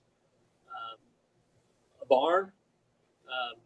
So the swooping things, I mean, we can change that, but I think it personally, I think it gives it a character of its own. I think its character needs to match the building. I'm not saying it has to be all new, it has to match exactly, but I think its character needs to be much closer to the original building. I would maybe just like to see another option. Just something here and there tweaked just a little bit. It just seems so separate, right? It just seems, it's looking at the front elevation, I'm seeing the board and batten, horizontal siding, the shingle siding, whatever you call that. It's just a lot going on versus the original home being just the horizontal siding. I don't want you to horizontal siding that whole thing. I don't mean that. I'm just having a hard time looking at the picture thinking that they go together. So I would just maybe please have him play around with it a little bit. I don't know. I don't know what the solution is, but I mean, it just kind of. I'm kind of willing to do that, I guess. And is that one thing though going to change whether or not, before we go deeper into these plans, if this is concept's going to work? Well, yeah, that's what we need to come to a conclusion if we're going to say, yes, you're allowed to do this, or no, you're not allowed to do this before we get too deep into those details. I am So- okay with what he has submitted. I'm okay with it. That's my opinion. I'm okay. Um, When I started, I was not okay. After we've discussed it, if we can make some architectural, just some detail changes and some landscaping changes, I'm okay with it. Well, And- you know, that was my last note. I mean, obviously we know there's not a lot of detail here. I know that. Yeah. But I think we had to get this on paper, Sure, see if this was going to work for everybody. Mhm. sure. Yeah, But And then, I mean, all these kind of things, I mean, the doors, they can be, the garage doors, obviously can be changed to a different style. You know, when we come back next time, I'd like to discuss the window style. You know, that's not the original windows in there by any means. Mhm. Half of them are vinyl, and some of them are, you know, wood that are 50 years old. But more than half of them are vinyl, but that detail's not on here yet. But I Right. think that stuff we could work out. I believe in our final set of blueprints, you know, when we bring them back for your approval. But I guess the idea here is, I guess that's what we need to decide, you know, if we're going to spend money going forward or not with this style, with this garage being out where it is. Okay, at this point, it's 30 feet from the front of the house is approximately what we're saying, right? Mhm. From the front edge of the porch. Okay, yes. I feel okay with most of this. I'd like to see if it could be pushed back a hair further. That's an architecture question, and I don't know. I don't think that's possible with the staircases inside, Beth. I mean, they're adding the whole. If we push it back, then it's going to take. It's really going to hamper the screening porch that we've designed on the depth and size of that. You know, there's some magic numbers there that, you know, you can have a porch, but if you can have the right size, you might as well have the right size and not wimpy or whatever. You know, it's as you push it back, and then the roof lines in this house. As you can tell, I understand. are I don't know. really Don't know hard. if it's. I don't know if it's possible. I'm asking the question. I'm asking it to be looked into. Okay, and I'm not sure I can't answer that, but I can definitely see, you know. Yeah, I mean, I'm just, you know, there is an addition going on the back. It can possibly be pushed back a foot or two as well. You know, it's like, and I see that there's that laundry room, and they have, you know, a whole living room with a dining space inside their screen porch. You know, it's not small. So I think there is some room to play. how many feet are you thinking, Beth? Like 5, like just like. See, okay, so that I have it. So you're thinking push the garage back 5 feet. Is that what you're? Yeah, Okay. just so that and maybe I could walk over there and step off 30 feet and say, okay, 30 feet really is far enough from the road that it's okay. I think it's 50 feet from the road. Yes. It's 50 feet from the road. Okay. And 30 from the front. Like Okay. I'm just trying to understand if we're just wanting him to move it 5 feet, I don't think that that's enough footage to ask him to redo plans. If we're wanting him to move it 20 feet, right, then that's a whole different scenario. But just for 5 feet, I don't think we should request that. okay, I've got a plan. So can everyone see this picture decently well on my computer? Can you all see it? Yes. Mhm. Yeah. Okay. Do you see the house right here? We don't have the whole picture. We only see the garage. Yes. Okay. Do you see it now? Yes. You have to Okay. talk for it to be big. Okay, Yeah. got it. Do you all see it right there? Okay, here we go.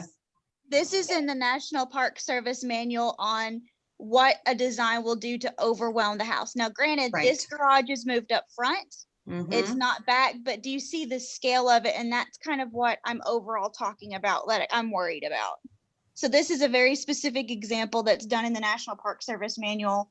I'm pulling this up on new construction guidelines. And so I'm just trying to make sure, and yeah, it's not a 3, but I think that with the space given in the 2-car garage, I'm just worried about it overwhelming still from the side, even reduced back 50 feet, I'm worried about that particular example. And I'm worried about what that's going to mean for here. It being set back definitely helps, but I just want to make sure that we don't lose the original portion of the house in that while we're going forward. And also, I'm moving up, sorry. But when I'm talking about that as well, the size of the addition does exceed the original square footage of the building. And that is something else that has to be considered per our regs and per federal standards as well. And I'm trying to locate what exactly the feds say about that. So I apologize. I'm like literally searching through the material right now. I did. What was that statement again? What was that again? What was your statement there? It exceeds what now? It exceeds the original size of the building square footage. With original, I mean, the existing living space before was 3,116 feet. The new addition living space is 1,372. And Okay. then the plus the garage. well, but the living space I counted over top of the garage. Oh, okay. So, But I mean, from the exterior, the garage still counts. Yeah. Yeah. Okay, and I'm trying to find what it states about the size of the addition. I just think if we could make that less predominant, that's the main request that I have as far as that kind of particular placement and how that's done. Go ahead. So the only thing I would say in comparison, the picture you showed, and I know we don't have dimensions to compare, but that's a 3-car garage, right? And the roof line is a 3-car garage roof line, right? That rake that we have there. So looking at Joe's elevation view, you know, the roof, the elevation view of the roof structure is just a 2-car garage roof structure because it has that, at this time, it has that, you know, that little slope coming down. And then the roof behind it, it sets back even farther. That's probably another 10 feet from, you know, so we've got the 50-foot where you have, you know, I'm thinking up at the roof section, right? And that's where I think it feels so big on the picture that you showed with the 3-car garage. This is more of this is a 2-car. So, I mean, I know it's a little bit wider, but then how the roof kind of swoops down, you just don't have all that wall. You know what I'm saying? Mm-hmm. So I think it is different. I think it is different in that way. And it's dimensionally, it's going to look different. It won't stick out like the picture you showed. And I definitely think, you know, it's sitting back. And if they do some, you know, you could do some trees, you know, in front of there and different things. I really think that we could make it not seem so overwhelming. Mm-hmm. You know, I don't know if this helps, guys, but you know, there's a page in there and it shows the first floor plan. And it when you look at that, I mean, to me, it gives you a little bit different perspective than looking at it standing from the street too.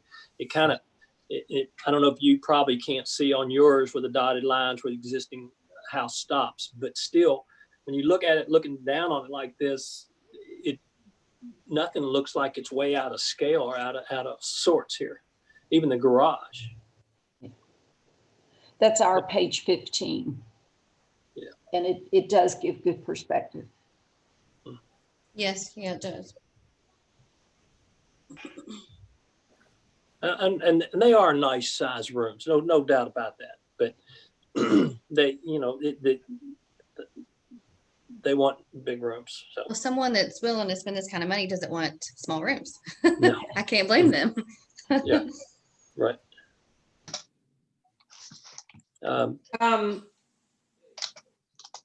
My other concern about that roof is like the front of this house has that little I don't know, pergola roof. I don't know what it's called. And that's a really defining feature. And I don't want the roof line of the garage to Take away from that. Because I just found the, let's see.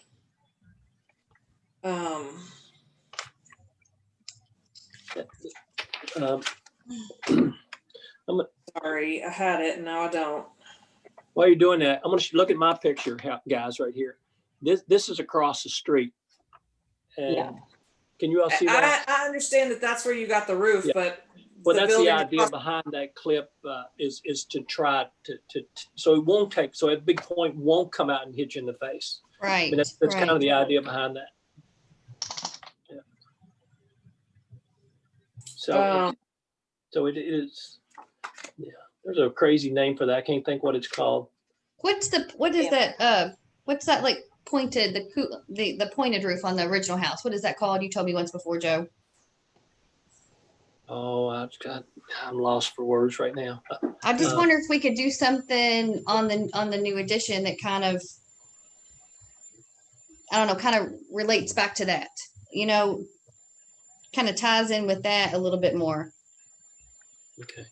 I don't know. I'm just kind of throwing It's stuff out there. So, and this is back with what Rick said as well. So and I'm pulling up my email from the state real quick. Let me pull it up. So basically it's that you cannot, let me review this. I'll read it verbatim. Okay. Sorry, I had it. Now it's like, new additions, exterior. This is standard number 9 for the federal standard, Secretary of the Interior. New additions, exterior alterations, or related new constructions shall not destroy historic materials that characterize the property. The new work shall be differentiated from the old and shall be compatible with the massing, size, scale, and architectural features to protect the historic integrity and the property and its environment. So definitely we want to, like, you're right, add aspects and pull it, just not mimic. I know that's not what you're saying, Summer. I'm just making sure. Yeah. The Fed standards are stating too. And then We want it to be different, but still and not still look necessarily cohesive. Yeah. right. Not mimic things from a next door home that's from the 1940s, and this is obviously like 1890s. Yeah. Sure. And then standard number 3, each property shall be recognized as a physical record of its time, place, and use. Changes that create a false sense of historical development, such as adding conjectural roof features or architectural elements from other buildings, shall not be undertaken. So like it says conjectural features, architectural elements. So like that was their when we were doing the 5-star downtown, that was their word of caution that they sent to us as the group. So I was referring back to that. I was like, what, can we get I want clear understanding of what they're, and so you can understand how that can be interpreted in a lot of different ways. But that's the 2 things that they cautioned us when we were trying to develop something like downtown with what we were doing. So I just wanted to make sure everyone was aware of that and that we were going to reflect that as well. Yeah, we're showing we're trying to do that. The bulletin that I'm going to show you repeats everything you just said, and they give multiple examples of how not to replicate, how to differentiate. I have is it Regulate New Construction from Historic Districts by Eleanor S. Gorski? Is that the one you've got, Rick? I have to go back and look. You're smarter than I am, but it's real strong. It's real strong about using materials. It talks about massing, scale, but setting back and not letting the new dominate the old. I think it'll be very helpful. So we got from the state the technical statements, but we can look at some visual examples that will help us understand a little better. Yes. Okay. I personally think we've given Joe, unless you guys want to keep going, I think we've given Joe enough guidance to advance this. Okay. I do want to read 2 things out of our manual. NC 9, design new construction to reinforce the human scale of historic districts where this is a character defining feature. New construction must also emphasize the base of buildings where this character where there is a character defining feature. And I think that's what we're discussing with the roof the roof being kind of out of character with the original building. And then NC 10, design new construction in such a way that it does not disrupt public views and historic viewscapes. And I feel the distance from the road that this is feasible. So those were the two things I wanted to point out. And I think, Joe, we've given you a lot of information how we feel. Is everyone okay with this project moving forward with a garage to the side of it? I mean, Yes, and Joe, one more thing, I would just point out what Beth was reading in that application. You're not, this isn't your first time. I would just review that again, just kind of go over that and make sure, something, you might see something and say, oh, I could do this better to accomplish that. I just kind of look through that again. If you haven't, I'm sure you have, but I'm okay with what the proposed layout. I'm good. okay, so we're not I'm voting. good. We're gonna Okay. have more information when Joe comes back, and I What guess what we'll I'll move try, on. what I'll try to do, guys, is just see if we can, it shouldn't be that difficult probably to just change the couple of things to the roof here type of stuff, and add a couple more looks here and come back next month, I guess, and just see what you think. I think you I'm can not- I'm not- proceed. Yeah. I'd be scared to go any further with drawings at this point. So I'd rather everybody be happy with what's going on here before we go any further. If that's Is that that okay? okay? Well, Joe, I think we'd be happier if you came back with slightly revised drawings. You could ask the architect to simply redline this. Just do a nice schematic layover over top of it and just show an alternate of how it can be changed. I also want to share this bulletin with Rashay, and she can give you the link to where that is. And that probably will give you a little more insight and may make the balance of the board feel a little comfortable with what you come back with. All right. Okay. Yeah, Okay. I think those Fed guidelines are going to be good for all of us to review again. Yeah. So, and I think it will help in a good way. Okay, guys. Thanks, Thank you, Joe. Joe. I know. Thanks, you Joe. know exactly. All right, guys. Okay, thank you. If y'all stay too late. Thanks. All right, move it. Assume you're gonna recuse yourself from the next COA 20-98 and 126 and 127. Yes, I'm recusing myself from those 3 COAs. Now All you're right, so, Yay, right? Yay. so 20-98 landscaping. See, I'm trying to get to the pictures.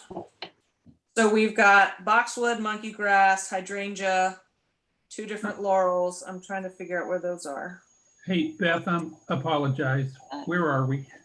20-98. It's going to be at the very bottom of your list. This is my house, Rick, and I want to do some landscaping in the front Well, and inside. no, just no. That's what I figured was going to happen. That's not well, funny. Well, it is funny. I looked through it and I thought it was very nice design. Yeah, there's nothing Thank on you. here that's inappropriate at all. I don't think we should belabor this. Yeah. Do you know, like, are you going to put in rocks, gravel? Yeah, I do not know that. Okay. Probably, I don't know. Rashay, is that something she can come to you with if it's necessary? Or is that not cool for you to do that with board members? She's not there. She's not there. Well, let me ask the question. I know that mulch is appropriate, right? But is rock like if I did do a rock, I would probably do a pretty, like the bigger sized ones. I wouldn't do a small pea gravel. And I wouldn't do like the brown commercial that you see around the trees at like the bank. I would do a larger rock. I would do mulch because if you do rock, it's impossible to get it out. And if you like it, Yeah, I think I'm leaning. I mean, I think I like the mulch look better, but I haven't really quite got that far. I want to see what it looks like with the plants, and I can come back and ask. We asked if Summer can come to you for like if she wants to do rock or mulch or whatever. Can she do that, or is that not okay with board members? That's perfectly fine for staff. If you all grant that, I don't see an issue with that being staff approved. Okay.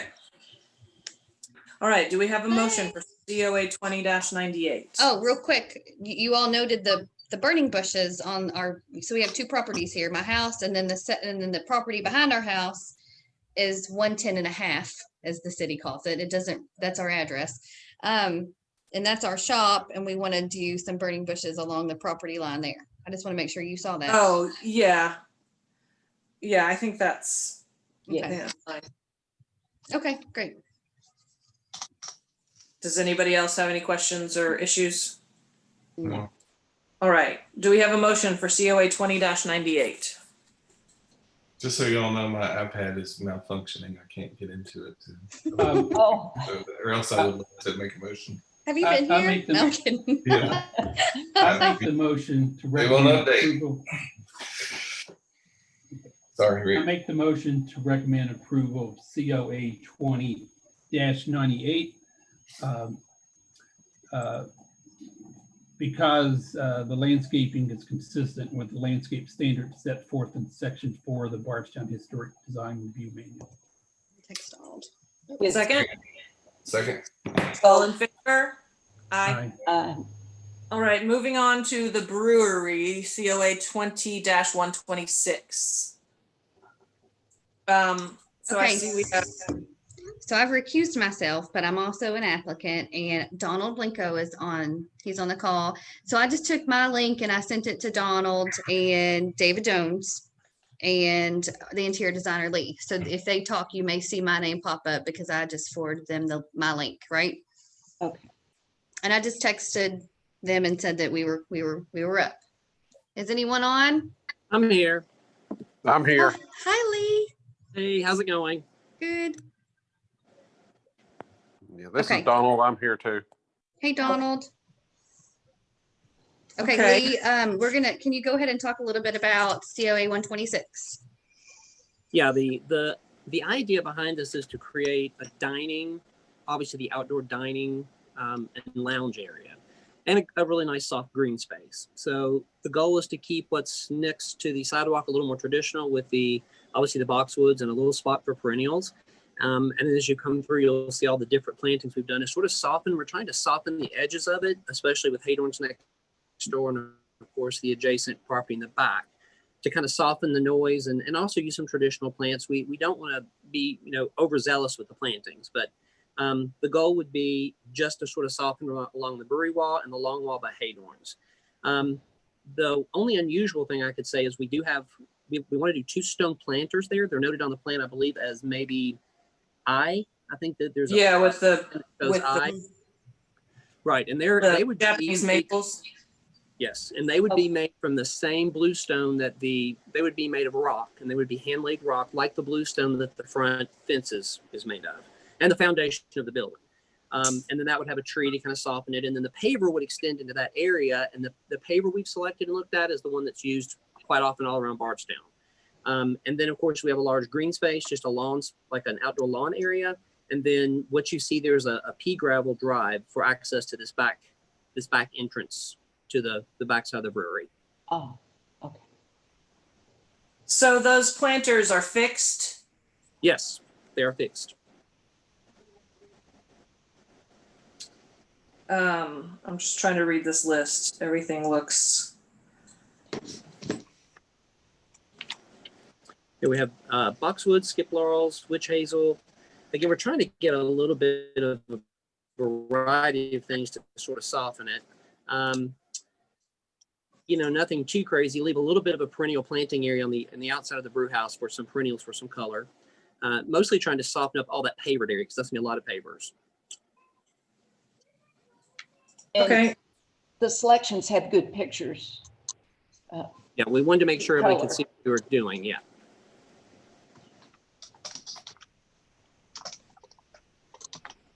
I mean, I guess Rashay, are you okay with I don't really totally understand what the planters are going to be, but I think you understand better than we do because you're more involved. Yes.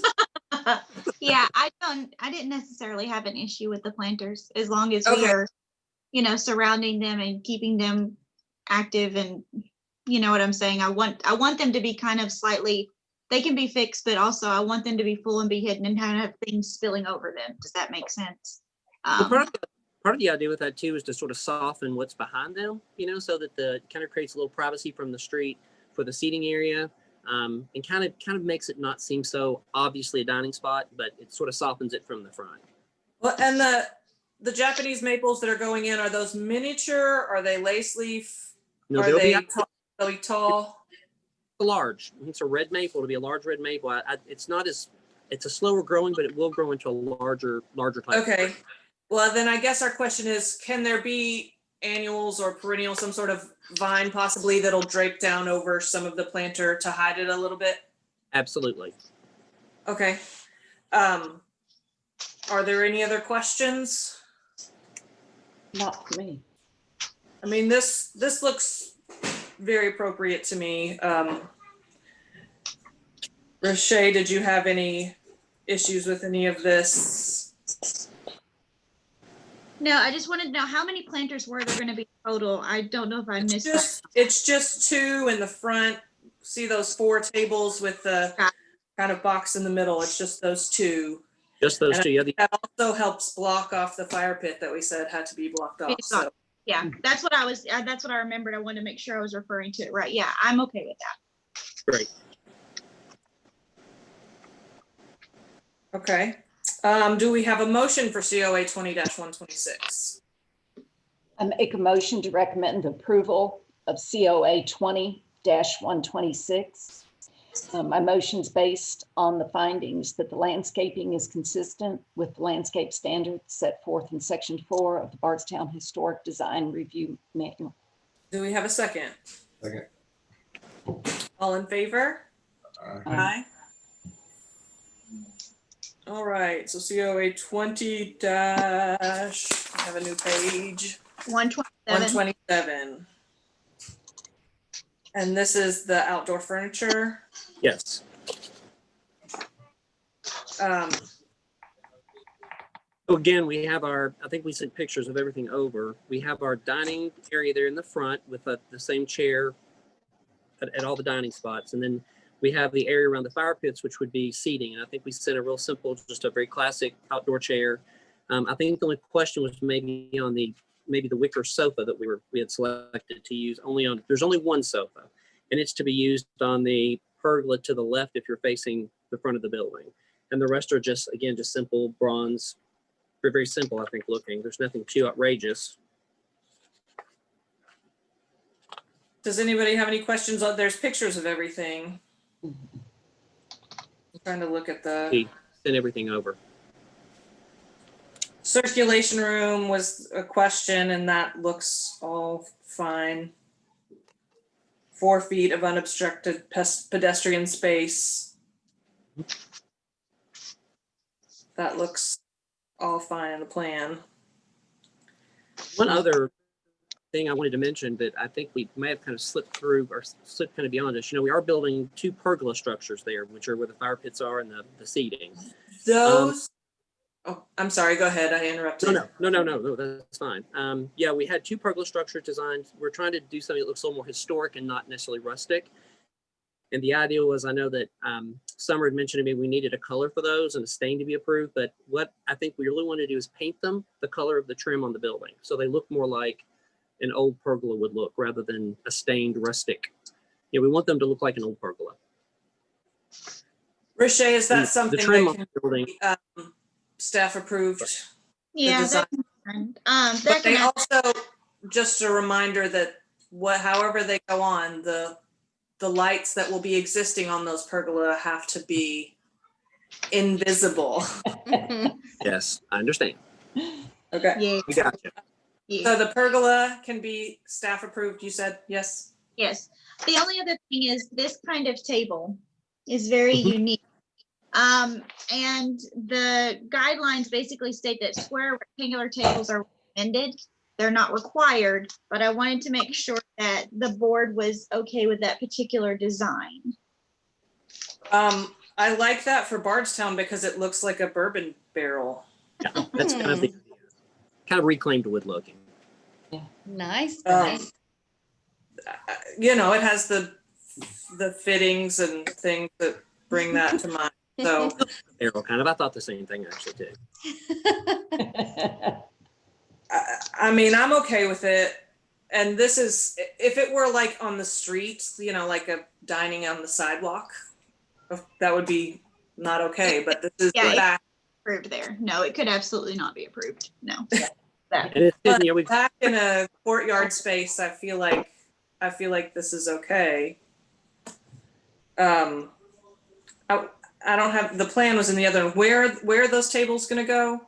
the round tables go. If you look on the landscape plan, there are 3 of them, and they're right behind where the planters are. There are 3 in a row there, and they go right. I have to behind go back to the landscape plan.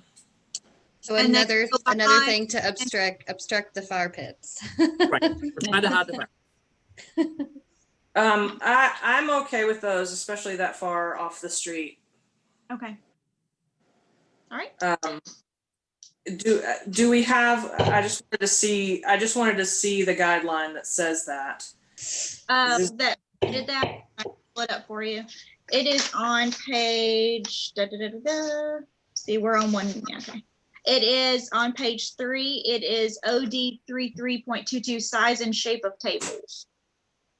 The third one down from the top. It says that blah blah blah. Square rectangular tables are strongly recommended.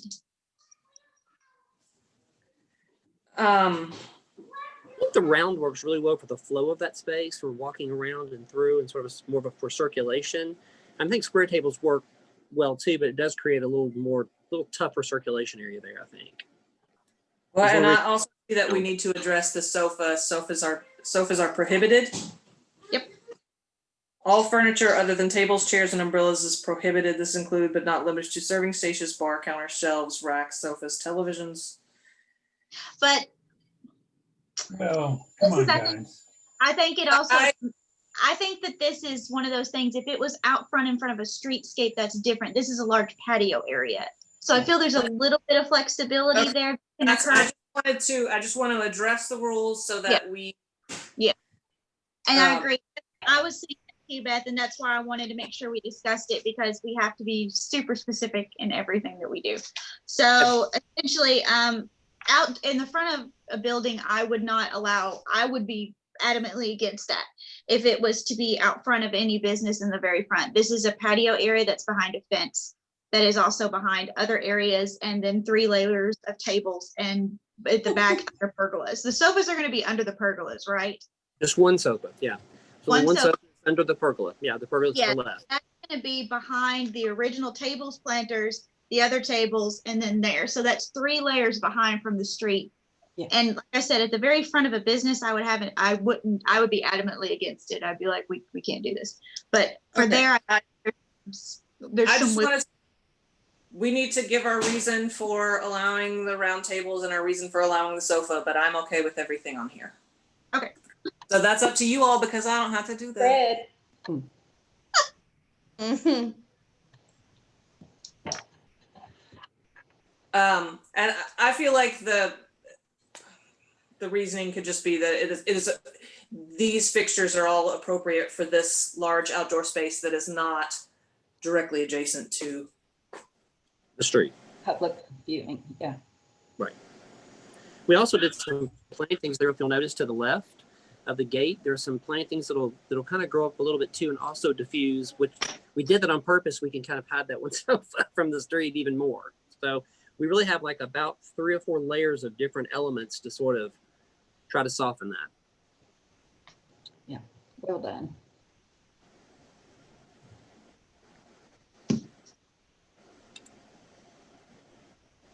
Are we ready for a motion, Beth? I think we lost that. We lost Beth.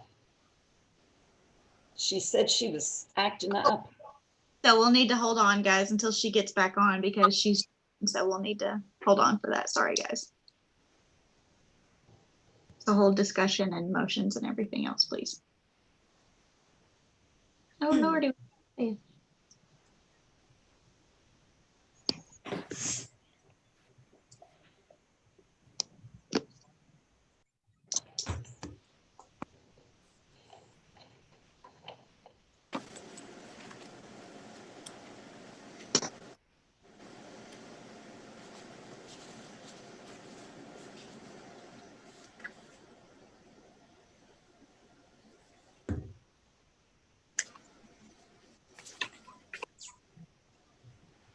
I'm trying to text her, guys, so give me just a minute.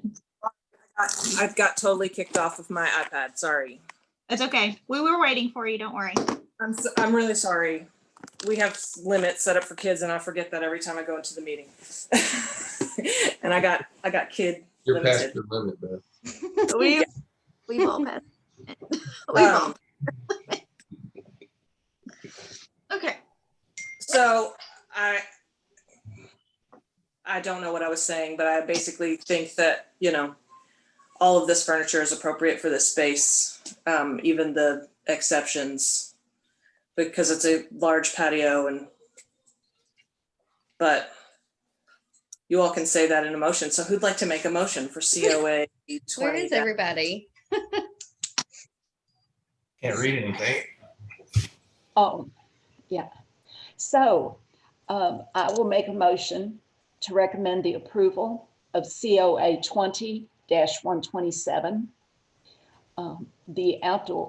It's based on the findings that the outdoor furniture is consistent with outdoor dining standards set forth in Section 4 of the Bardstown Historic Design Review Manual, in light of the fact that the exception, such as the sofa, is within the rear of the space, is not near the public view, the public walkway, and it's more appropriately placed. We have a second. Second. All in favor? Aye. Aye. All right. Okay. Thank you for being here, sir. Thanks, everyone. Thanks, Lee. Have a good evening. You Thank too. you. All right. Bye. Moving on. Roche, I'm sorry, Beth, but is it appropriate for me to just kind of make a general statement of not specific to that, but kind of somewhat as a follow-up? Can I make a statement? Yes, Sure. you can. There are houses around town that have large wicker furniture with cushions, correct? Yes, but commercial and residential rules are different. Okay, I accept that. I think when something states no outdoor sofas, that's kind of thinking in terms of the sofa in the front yard. An indoor sofa outside on the front porch. That's what I'm picturing. So we should recognize that there's something called outdoor living rooms as opposed to outdoor patios. Those outdoor living rooms can have pergolas above them. They can have certain types of enclosure. The garage doors can raise up. That's a huge design trend, and it's the right design trend. So I just think as we go forward, as our downtown evolves, there's gonna be maybe a park someday, Roche, that's gonna have some outdoor furniture with probably Not on my watch. So I think I won't talk about colors, but these communal gathering places, you don't have to regiment people into sitting around hard square tables and hard chairs. So I just think this is one of these things where I've said we should have some workshops to kind of get ahead of this as we go forward. And perhaps as we start redesigning regulations, guidelines, we might think about this a little different. I do think we should definitely consider an outdoor, a sofa that's meant for an outdoor space to be considered, as opposed to a sofa that it's an indoor piece. I think that's an appropriate move for us to do. Does that make sense, Roche? Like for patio areas, large public areas, not for on the street, Yeah, I understand, and we'll revisit that too. So Rick, what those are specifically regarding was outdoor dining guidelines. Those have been in place for a while. I'm not sure when those were done, but those were done back in the day. And we've already, the board has done a few things differently to go ahead, and they've agreed that certain things they want to have outdoor versus not. So we've already deviated a little bit from that with the current Okay. board. So we can always discuss updating that, yes, at some Thank point. you. Thank you. You're All welcome. right, moving on to COA 20-128. Hey, bro. Yes, Mrs. Mattingly. I'm here. Yes. Hi. Good to Be see you. wanting to put in a sidewalk. It says you want a stamped sidewalk, and I know that we had talked about the driveway Yes, last the month. the sidewalk, we want to be exactly how the driveway is. As of right now, it doesn't have a sidewalk. We're just wanting to connect it to the steps and bring it sort of attached to the driveway. So you want stamped concrete on the edge, like the driveway? Yes. We I want know.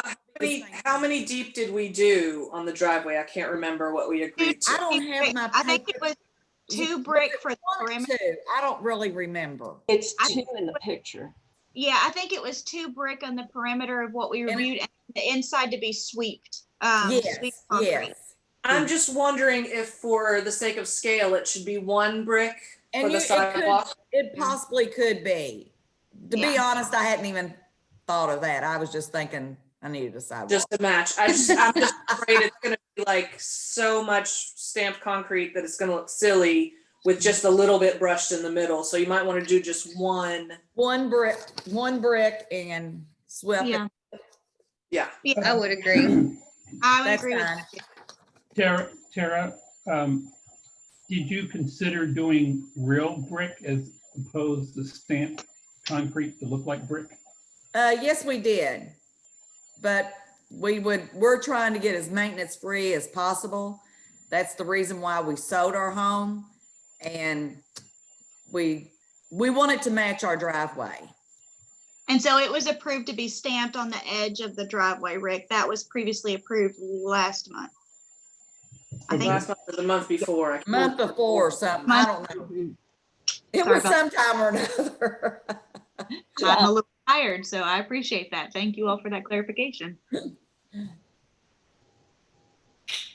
Okay, we good? I think we just need to, people are gonna start asking for more of this. Yes, It's a I think you have to be very careful. Yeah. And I think we need to, if people ask for this, we can say you can have a stamped border of a certain style. This is what we're willing to do.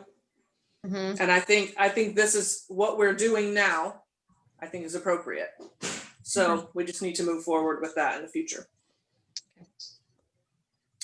Are there any other questions? No, so we're just doing 1 brick and then swept in the middle, correct? Is that right? Yes. Right. Yes, ma'am. Okay. All right. That would be a condition, guys, to specify that though, just to make sure. Okay. Do we have a motion for COA 20-128? I will make the motion to recommend approval of COA 20-128. My motion is based on the following findings. The sidewalk is consistent with the streetscape standards set forth in section 4 of the Bardstown Historic Design Review Manual. This approval is made with the following condition: that the border of the sidewalk is 1 brick wide and the center has a broom sweep finish. Do we have a second? Second. All in favor? Aye. Great. Nick? All right, COA 20-129, shutters. Yep. So part of the requirements I'm stating this is that we have to have evidence that the house had shutters before. The house has been modified to a certain extent that I can't examine that to determine that. The time period of the house would have allowed for shutters at some point, certainly. But that's kind of the issue that I have with here is that I can't determine definitively because the house has been rebricked. So I can't go search for, shutter holes or things of that nature. But what I am saying is because of the age of the house, it definitely could have had shutters. So, We don't have any old pictures. oh no, I have from 86, unfortunately. I don't have anything earlier than that. So. So I'm not saying that they shouldn't be approved. What I'm saying is that because of that fact, that could be this, it could be a consideration because it has been re-bricked and relocated. That I can't examine it to determine if it ever did have shutters or not. And I know that's one of the requirements to have shutters. So I feel that, and it could have had shutters, so. And we're not wanting to put shutters, I don't know, on all of the windows. Mhm. Just on the upstairs windows where the white, you know, how it's the 2-story Yeah. is. We're wanting to put it on both sides of that because I think it will give that an accent up there. The white, pop that out. And then on the front of the house, just the window that's on the front porch.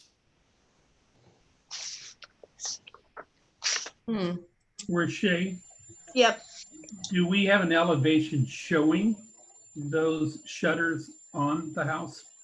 No, and that's what this house was actually located, Rick, where the new 5-star has been built. Sure. And so sure. it was relocated, the frame was relocated, and then the brick was rebuilt into the pattern that you see. It's a very distinctive 1930s pattern.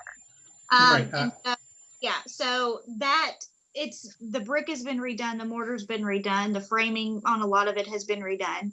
And so I don't have historic evidence to prove that there was shutters, but because located, I can't give a definitive answer. So- See what I'm so my- He's just asking to see what it would look like with these. Oh, Do we have- got it. Oh, got Correct. it. No, sorry, Correct. I do not have a picture of that. No. Well, I'm sort of okay, and I understand what's being done. I just think we'll get ourselves in trouble at some point if we're not approving of specific elevations when you get a cut sheet on one hand and then you're saying it's going to be applied to this. I'd rather see the drawing with the shutters on it so that we can fully understand. And this is an easy one, but it will ultimately catch us. It'll ultimately catch us.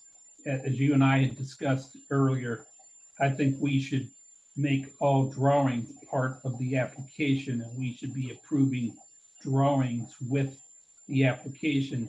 If the drawings aren't part of this, then you have to interpret of how it's actually being done, and it'll catch us someplace along the line. So I what are understand what you're saying, but that hasn't been a requirement that people have drawings of everything. I mean, I can bring a picture up there of the house, which you have the picture of the house. Yeah. Right? Yeah, I understand that. And I can draw the pictures on there. I mean, is that what No, you're I'm- wanting? I'm just saying, Oh, no. again, going forward, I'm gonna have a tendency on my perspective to want to see drawings. And I think there's gonna be situations where we're gonna get caught if we're not being a little more strict with submission of drawings. Hey, So- Sabra, I'm sorry. Go ahead. Tara, I'm not talking so much specifically Yeah. to you, and That's as I said, it's an easy decision for you, but I'm just talking about how we approach this in the future. Yes. Okay. Basically what he's saying is this is one of the things, like if he didn't have a picture of it, you know, or someone else was doing it, if there wasn't a specific picture to say exactly what windows got shutters and didn't, it could come back to get us in trouble. So he was, Okay. you see what Okay. Yeah, That's- now I see yeah, what you're so- saying. in the future, we're probably going to be a little bit more stringent on if you want this here, we'll have to have it drawn out and Drawn circled. up. Okay. Yeah. Okay. And what, if we approve them, what color would these shutters be? They will be black. The roof is black. The gutters were approved to be black, and railing, but they're going to be wood. And I was just sitting there noticing, I think the hinges on this picture that Rashay has is pretty much the hinges that I think that I had bought her up there. Yes, Well, they are. they So are. it's pretty much the whole thing right here. Yeah. And she's got the picture, guys. I'm going to hold that up to you. That's on page 7 of the application. Yes. Those the hinges and then the S hook. So it will have to be operable, Sabra. We talked about this, and it will have to like fully close over the window, right? So if And it was, those, yes, But this and is those hinges two- they do operate. yeah, perfect. Riche, what about on the porch? That's 2 windows. How does that work for shutters? Do they have to be as wide as those windows? So technically, they would have to have been double shutters that would have folded or come out unfolded basically down, but you can just be that single one for that particular one because we know that it couldn't have reached that far over. You know what I'm saying? Yeah. And So it would could be have double and folded. Yeah. It can be just like the other ones, right?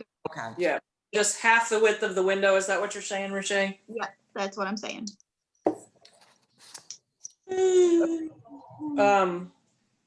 I guess we just have to come to a conclusion because we don't have proof that they were here, if we are okay with this. I can work that into a motion.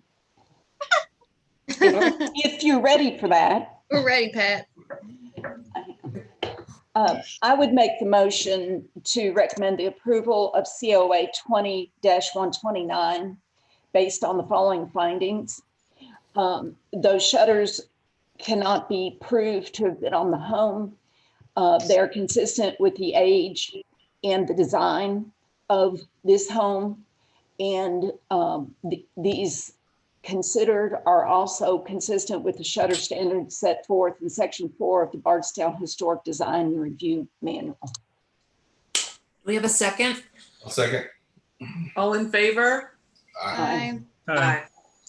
Excellent. All right, moving on to COA 30. We did shutters. It's Yeah, the flower this is box. the window boxes. She's just wanting to install some window boxes, folks. This is COA 20-130. Okay. And they will also be wood, and it'll be only going on the front window, The triple one. 3 window. Yes. It will Okay, only be and- going on that window only. And what will they be made of? Wood. Wood. You said that already. And will they be painted or stained or? They will be painted black. Okay, all right. I kind of have a picture. I mean, You did they're good. not going to be fancy. Yeah, that's good. Yeah, it works, Sabra. I They're think not that, going to be fancy. They're just going to be plain. And will they be mounted from below? Pardon Yeah. me. Yeah. We Yes. just, however they're mounted, it needs to go into the mortar. That's really, Okay, as much as possible.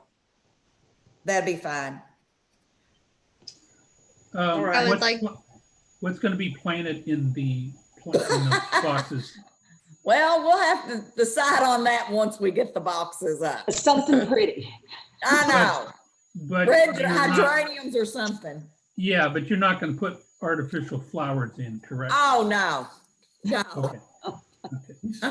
She's She knows- classier than that, Rick. Okay. No, we won't have that on there. We're slow but sure. We're getting there. I would like to make the motion to recommend approval of COA 20-130. My motion is based on the following findings. The flower boxes are consistent with the landscape standards set forth in Section 4 of the Bardstown Historic Design Review Manual. Second. All in favor? Aye. All right. yeah, Okay. Sabra. Thank you all. Thank you, Appreciate ma'am. it. Thank you. Aye. All right. COA 20-131, Mr. Simpson. Request to add storm windows. How you doing, Mr. Simpson? He stayed in here the whole night. Yeah, and he's, where is he at? He's muted. No, Maybe he fell asleep. No, he's there. He's muted. Oh, Chris, you're muted. No. All right, oh, you got there me he now? is. Oh. Yes, we got you. Yes. All right, thank you Oh, there all. he is. Mm. Always said I wanted to be on one of these boards till after the first couple motions, and I was like, no, I'm gonna pass. I don't even hope no one ever recommends me for this. Write his name down. Someone by Wednesday, I've got you right there. I know. Yeah. You're on here now, Chris. It's on. You're on the potential list. It's good. Hey, You're that's good. about as bad as it gets. So just I would hope so. I ever got By to a call the long police on a shot. Zoom meeting. oh man. How was Wasn't everybody? Okay. on it, but I heard it. I couldn't That's mute the it. classic, I call don't know the why. police on a Zoom meeting. All right, so where are we? Okay. 131? Yes, Storm 130. windows. Yes. Okay, so the applicant has some really old storm windows, so you can talk about what material and what they're gonna look like, Chris, if you don't mind. please. Right. What's on there now is the old aluminum color storm window. And basically they do protect the original windows that are on most of the house. There's a couple windows that aren't original that were addressed after this, but they're old aluminum. They don't match the house. They stand out. They barely function. All I want to do is replace them with some white ones, and they're going to look basically the same. They're just going to be white, and they're going to be functionable instead of what's on there. Are they going to open from the bottom or from the side? Open from the bottom. Okay. Just like what's on it. Okay.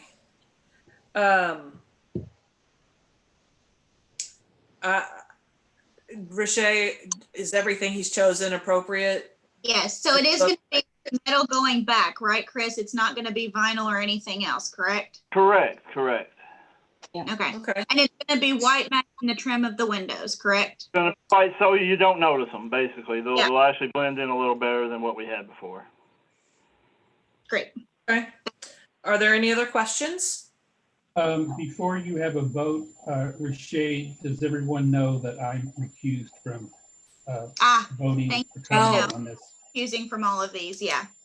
Okay, thank you, Rick. Sorry, Chris. Do we have pretty good. I've got a pretty good joke about that, but I just kept it to myself a little bit. I might be for hiring Barstown just to represent people at these meetings before too long. Do we have a motion for COA 20-131? I will make the motion to recommend approval of COA 20-131. The I'll storm second. windows are consistent with the window standards set forth in section 4 of the Barstown Historic Design Review Manual. Do we have a second? I will second that. All in favor? Aye. All right, 20-132. This is a request to replace some of the windows. Okay. All right. Go for that, Chris.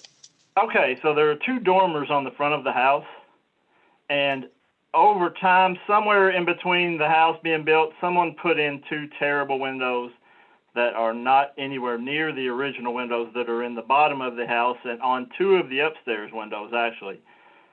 There's no dividers. It's just basically, honestly, it's a storm window with nothing behind it. I would like to put in a SDL light that matches the windows that are on it. There are two. One would go in each dormer at the top, and then the kitchen window is the same style window of the one I want to replace. So I want to put one in the kitchen window as well. We're not changing the size of the windows or anything. They're actually going to match what's on there in the SDL fashion with the exterior lights. There'll be the same number of lights on each one with the same molding as what's on it. And those we discussed, Chris, would have to be wood, right? They can't be Correct. anything else. Yes, Those have to be what we wood. have is wood in there, and I would keep the same thing. Great. Are they going to be like the ones above? Are they going to be like 3/3? Yeah, I want to match. They're going to match the bottom one. I think that is 3/3. Yes. Well, there's 6/6, but it's such a smaller window. I didn't know if that was feasible. Yeah, I'm just going to do 3/3. And then I don't have a picture. I don't think we have a picture of the kitchen window. It's on there. Let me find it. It's hard to tell it's a kitchen window. It's basically beside the chimney. It's to the right of the chimney. Okay, on the same page It's on 12. Yeah, 12 and 14. Hey, got approved. Oh wait, Tara, we can hear you. No, can you mute Tara? Hey, bro. Hi. So Love it. I love it. So it's none of the front windows, none of the main windows are going to be replaced. None of just the main windows in the house are getting replaced. The kitchen window and the two, there are three dormers on the house. The rear dormer already has the correct window in it, the original window. For some reason, someone took those out of the dormers in the front, So I just want to put them back in, basically. Okay. And they will be, I have to state this for the record, simulated divided lights, exterior muttons, interior, and then interior divider and then interior mutton. So it looks like it's actual single pane divided, right? Correct. Yep. I've dealt with those many times. Thank Okay. you. And there's not a problem with him. This is what we want, right, Rashay? We want. This is one of those examples. And this is one of those examples where I talk about if it has been replaced, even though it's been there for so long, it's inappropriate. It's inappropriate to the design of the house. So we absolutely do not want these really bad windows to remain there. We want them to match the original. That's what I thought. I just want to hit the point. Do we have a motion for COA 20-132? I make the motion to recommend the approval of COA 20-132. The windows are consistent with the window standards set forth in Section 4 of the Bardstown Historic Design and Review Manual. All in favor? Oh, second. Oh, second. All in favor? Aye. All right. Thank you. Now the next one is 133, and it is proposal to redo the front porch. Okay, so in that the front porch that's on it now, over time has had someone add vinyl siding to it. It's basically blocked it off just to make it simple. You know, it's the easiest way to fix a crumbling porch to me is what it looked like.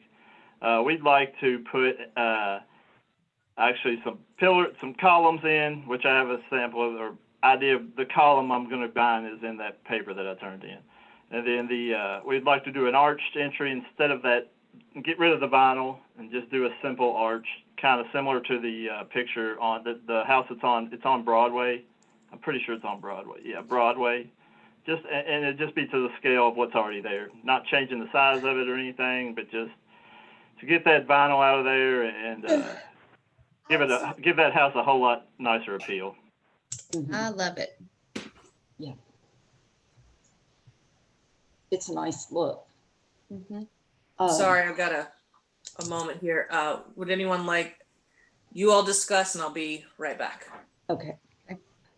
So Rashay, this design with the curve looks good. I was hoping, are we on the pillars? Is it okay that we go with these? They look so much better than the metal that's on there now. Yeah, give me 1 second, Pat. I'll be right back with you. I apologize. The one that's having trouble.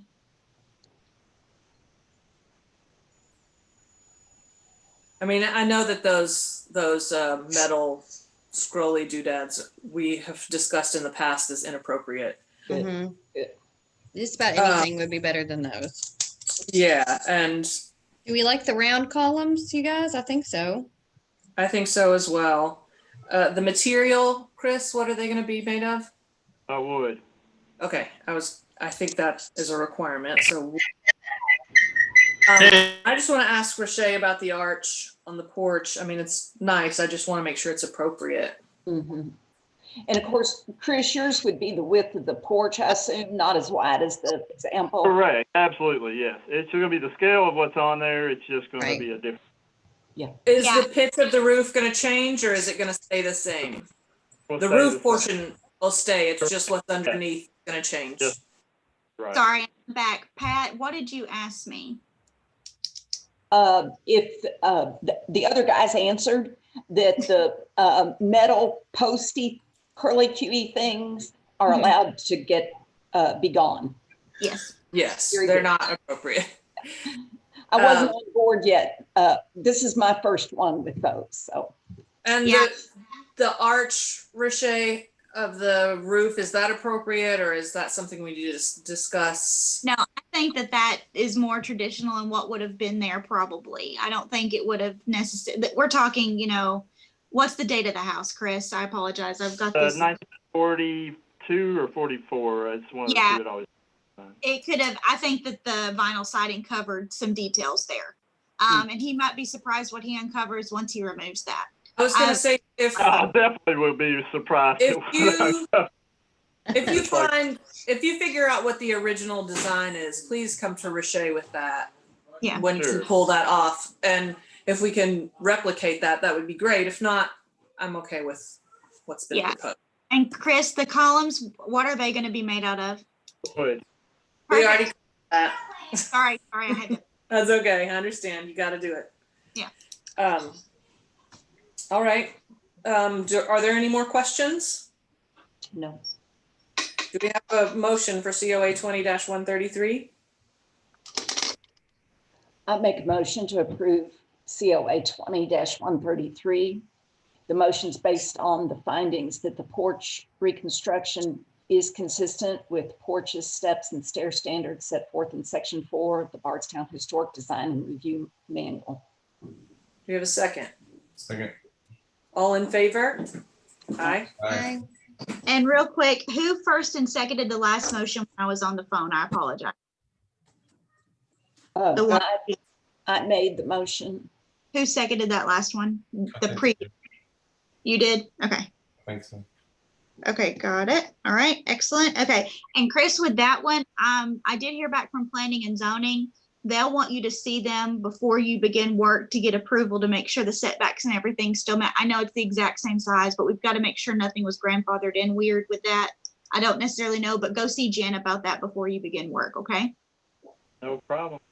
Okay. All right. You ought to- you ought to be- 20-134, replacing garage doors. Well, right now, what's there is basically two pieces of plywood.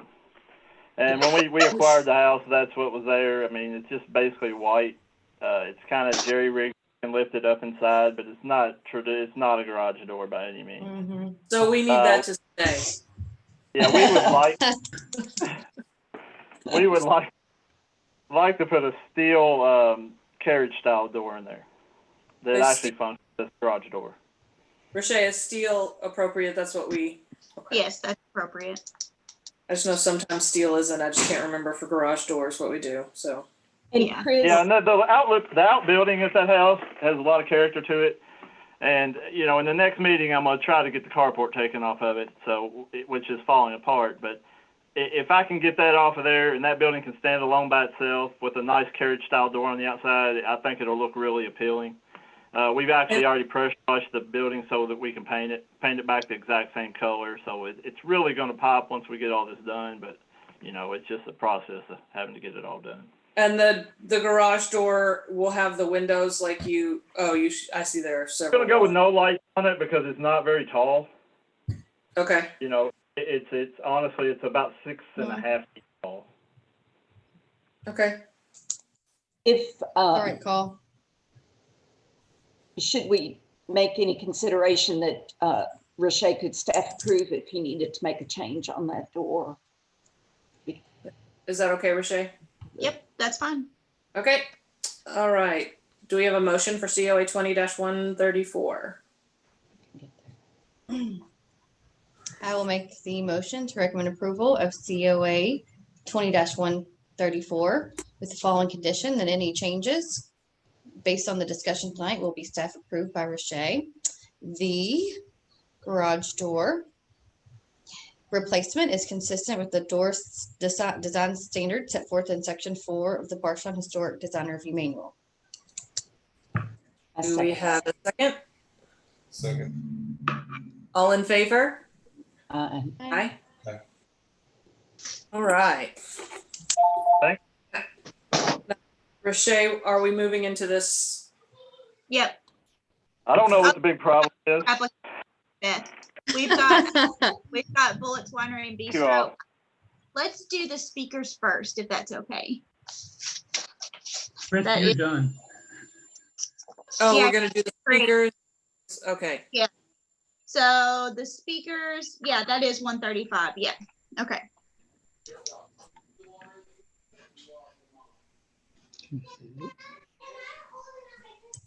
He was here a minute ago. They're here. Hello. Hi, guys. I got it. Hi. Very good. Thank you.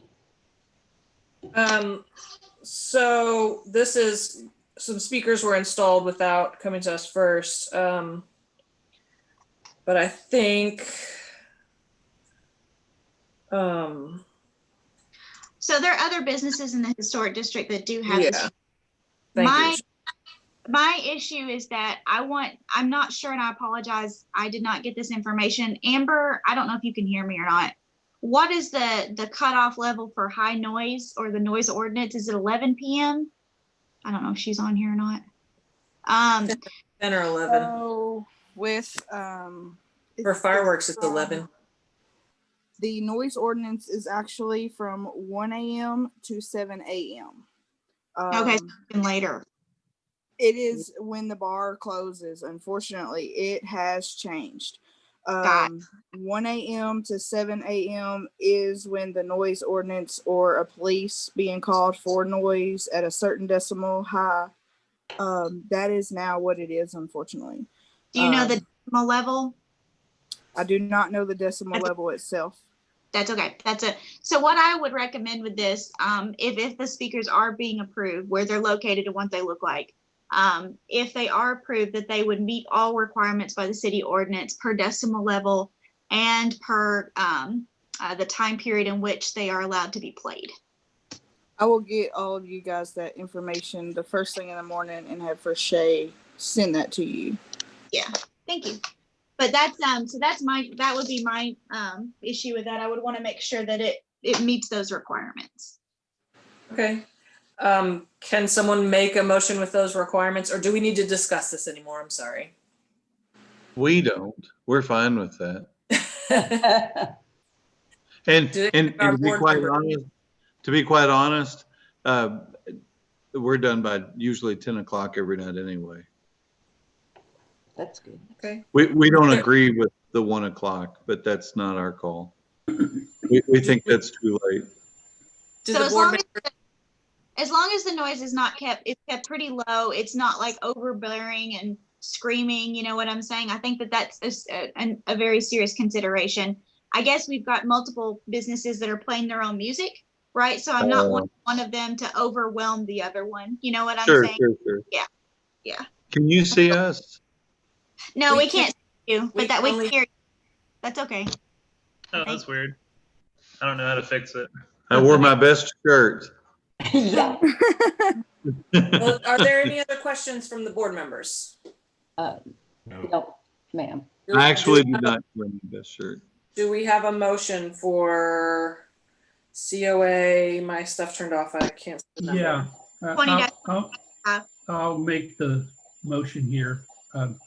I make the motion to recommend approval of COA 20-135 with the following conditions: that the approval is for the design aesthetics of the speakers only, and that the speakers meet all city code regulations for time and decimal levels. Second. That's my motion. I'll second. All in favor? Aye. Aye. All right. And do we need to do or say anything for moving on to this next one, Rashay? That's correct. Yeah, so Summer is recusing herself from that last application. So we are, so yeah, we're ready to go ahead and move to the last one. Okay, COA 20-137.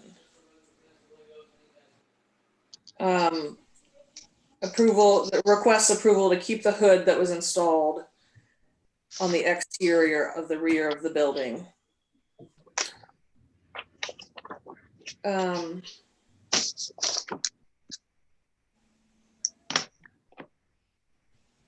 this is the one that we got the letters from the PE. Yes, that's regarding, replacement interim. It does say on the ME3 that it's very visible from the street. I assume that's from the back. Yes, because we Alley. consider the street and any alleyways are also considered as that can as a public. Thank you. Well, especially, I mean, this one with the parking lot where everyone is very visible. Looking for, all right, so how should we start this? Do you want to talk, Rashay? Do you want the gentleman to speak, or? I'll just start off briefly because I think that that's, I can get my point out and then you all can discuss what you need to and ask me questions and them questions and they can speak. So essentially what happened is this was installed. And then we had several other people that came out very angry and decided that they also wanted all of their hoods to be done externally. So we had at least several other businesses come out that stated that if this business was allowed to do it, then they should be allowed to do it too.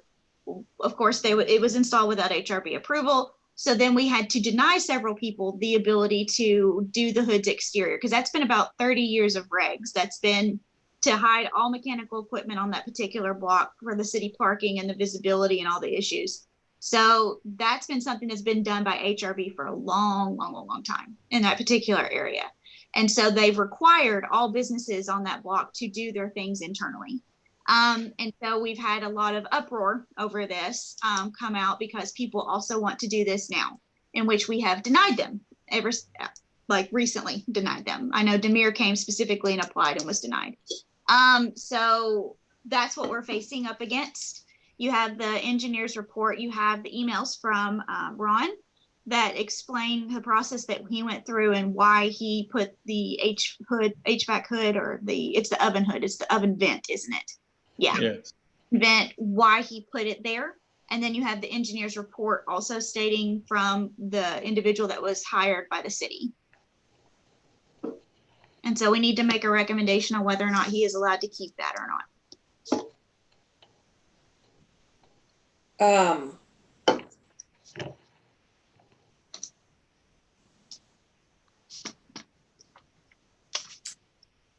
I don't see how we can approve this if everyone on the whole block for 30 years has been required to do it the other way. Truth be told, like, I don't know what to say. And I wanted to pull up that email as well. And the fact that it's difficult to do on the inside it's not impossible to do on the inside.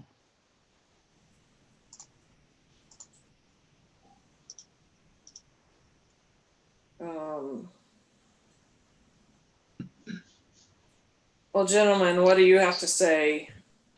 Well, the type of oven that we have requires a commercial hood and exhaust.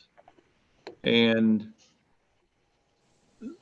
where it's located back there with the gas and everything in the corner, above it and next to it are stairs.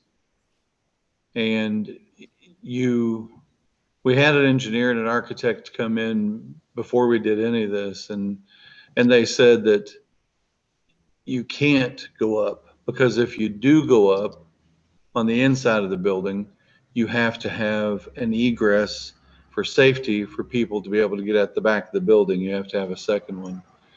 And if we would have done the ductwork up through the middle, going into the second floor and then going up into the roof and into this through the roof, you would not have been able to have gotten out had there been a fire. Right. So it for us, it wasn't a question of, it was the only alternative that we had, because the safety of our people that come here, our guests, is priority number one for us. So it is honestly the only way that we could do it. Now, when the engineer came in, he looked at it and said, well, I'm sure anything can be done, and you could have done it a different way. But he also says if you did, you couldn't have used the second floor. And that's in his report. You couldn't have used the mezzanine and you wouldn't be able to get at the back door up there. So for fire code reasons.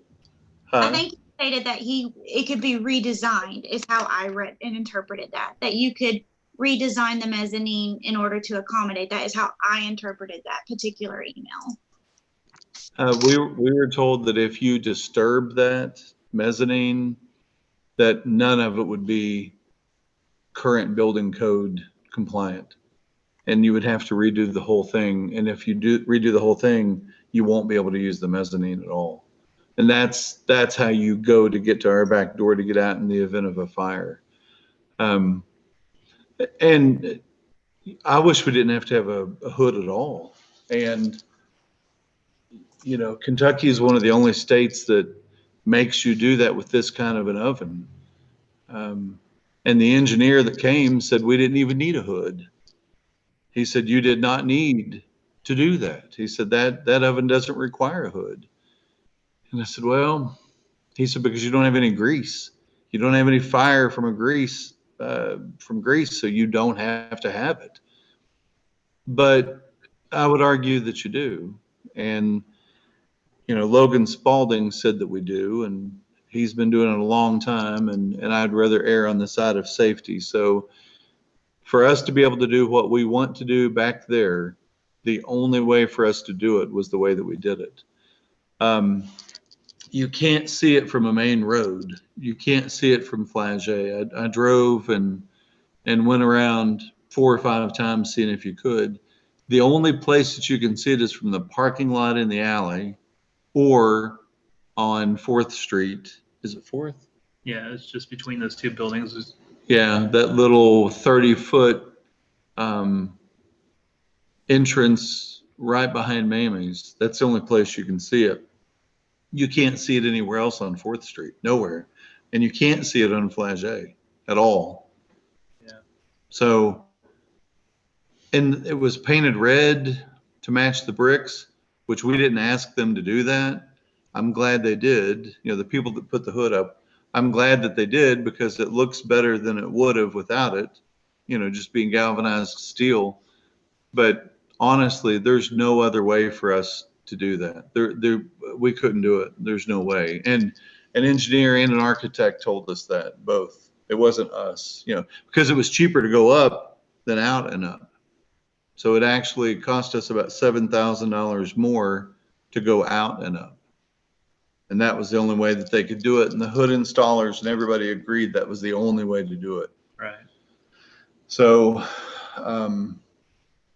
Do we not have drawings of the interior of the building? Do we not have sections or anything like that? you have them, or somebody there has them, and maybe not the HRB, but Logan Spalding has them. If you want, can we walk through? We're here. Does that work? Yeah, I guess. I mean, we can walk through and show you. No? It doesn't work for me. I have an immunocompromised child. I'm not going anywhere. No. We're saying that since it's like the internet, or we'll flip the camera around. We'll walk through it right now. No, while you all watch. No, we wouldn't do that. I thought you meant like some later day. No.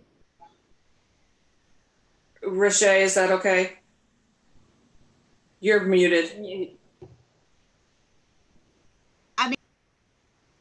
You're still muted. Unmute. There we go. Sorry. Thanks, Noah. So I believe we can do that. Yeah, I believe he can walk through and show us that. Yeah.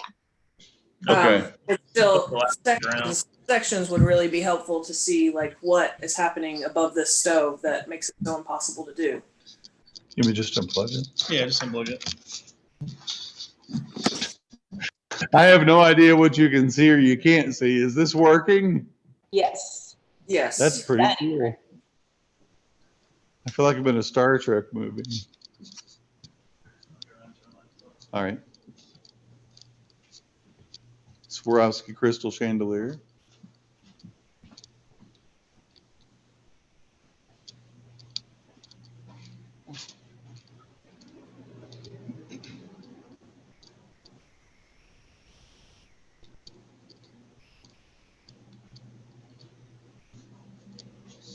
Can you all see the oven in the hood? Yep. Yes. Yes. Very cool. So above us, directly above that, well, let's do this. Let's go out the back door.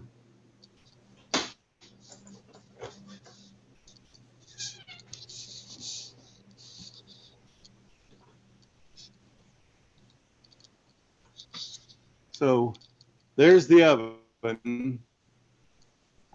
And then there is the ductwork. Can you see the ductwork at all with that light shining? Yeah. Yep. Okay. All right. So this whole white wall that I'm walking past is the stairs. Oh. So when you go up the stairs,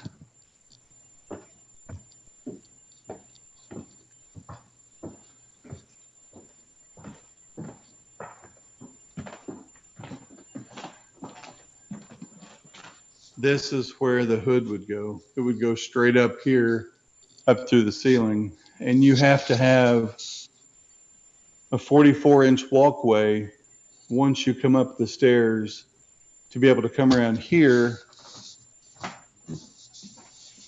to go outside, to go up these And steps. how wide is that landing?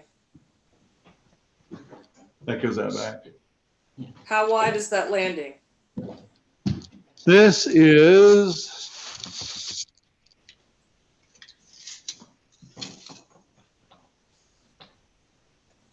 This is 90 inches, 89 and a half inches. And the ductwork is 24, and then you have to insulate around it. And the shroud that would go up that would be sheetrock above is about 48 or 50 inches wide. So that leaves 20 inches on each side. Here's the upstairs, the mezzanine.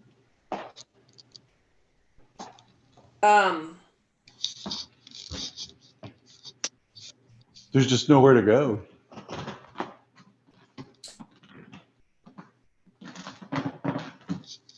I need to see drawings of how much space that thing needs. I mean, I feel like those stairs could turn this way a little bit. I don't know. No, they can't, because if you disturb to get the angle that you have to have for this to be building code compliant, this is the slope that it has to have. So it has to be this long. And if you Ron, disturb, listing whenever you purchased that, or did you build those stairs? no, that was exactly what was there. If you disturb this floor, then none of this can be used, because the way that I understand it, once you move that or disturb that, you can't use that. It's not code anymore.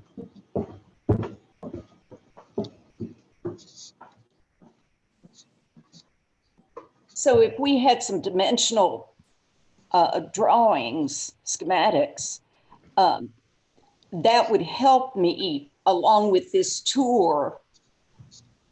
I don't think that that's going to be something that can be utilized necessarily, because that's not something that I don't think can really be utilized with this decision, because we've already had an engineer to evaluate what can happen in that.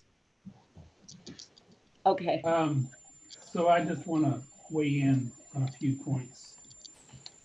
I have an incredible heart for small merchants. It's a very difficult time for you guys. You didn't plan COVID-19, and you got all sorts of challenges. So I'm extremely sympathetic. In this, that wasn't a lead up to the but. I would just say that I've spent my entire career working with retailers and restaurants. And these types of problems come up all the time. And there are costly solutions. Sometimes the cost of running shafts are enormous. Sometimes it actually becomes cost prohibitive. I think this committee can get itself in trouble trying to get too much into technical of what can and cannot be done technically. I have the opinion that there's always an engineering and always a architectural solution, although that may not be cost efficient, cost effective. It may not be economic for the merchant. So I don't have an answer. I don't have an answer for this. I always look for solutions, but to me, it just comes back to a flat out design issue of, do you accept the hood on the outside or do you not? There's always, guys, I've been into so many kitchens and I see this oven situation a lot. And I don't think I recall seeing hoods over ovens in some large 10, 12, 15,000 square foot restaurants have all sorts of ways of preparing food. And if they had to put hoods over top of every oven, I don't know that they could ever function. So my first thought is try to go back through whoever is approving this from a technical standpoint and try to challenge that and see if you can get some help there. That would be my first recommendation. But I think this board has a design question that we should try to get our arms around, and maybe you're going to have to take this on to another step. And you know, I don't want to see you get hurt, but I think we have to stick up from a design standpoint. Thank you, Rick. You put that very. I respect that. Yeah, I respect that. That's well said. The only problem is we're done, and it will put us out of business if we have to wait another 30 days. We can't wait another 30 days. We have, you know, we tried to do exactly the best that we could, and there was no possible way that our architect or the engineer could figure out a way to do this without disturbing and ruining the mezzanine. And, you know, the way we understood and the way that he understands is that the safety, the building code supersedes everything. And that's where Logan Spalding, and I'm not speaking for him, but that's where Logan Spalding came in and was saying that number one priority is to keep people safe. So either A, you're going to keep them safe and do it this way, or B, you can't do this at all. So you know, I have just two more comments. Riche, people that are already operating, who have already done their hoods a certain way, well, they're operating. They're certainly not going to turn around and decide to put their hoods on the outside. So that's a comment. The other comment is we're in a really difficult time. I don't begin to think that any of us know what second foot is going to hit economically to small merchants and what's going to hit our Main Street. And I would just say that if there was ever a time that we might look at this a little differently, I think we're at the time. Having said that, I'm going to support the board as which way they want to go. I'll just stop there.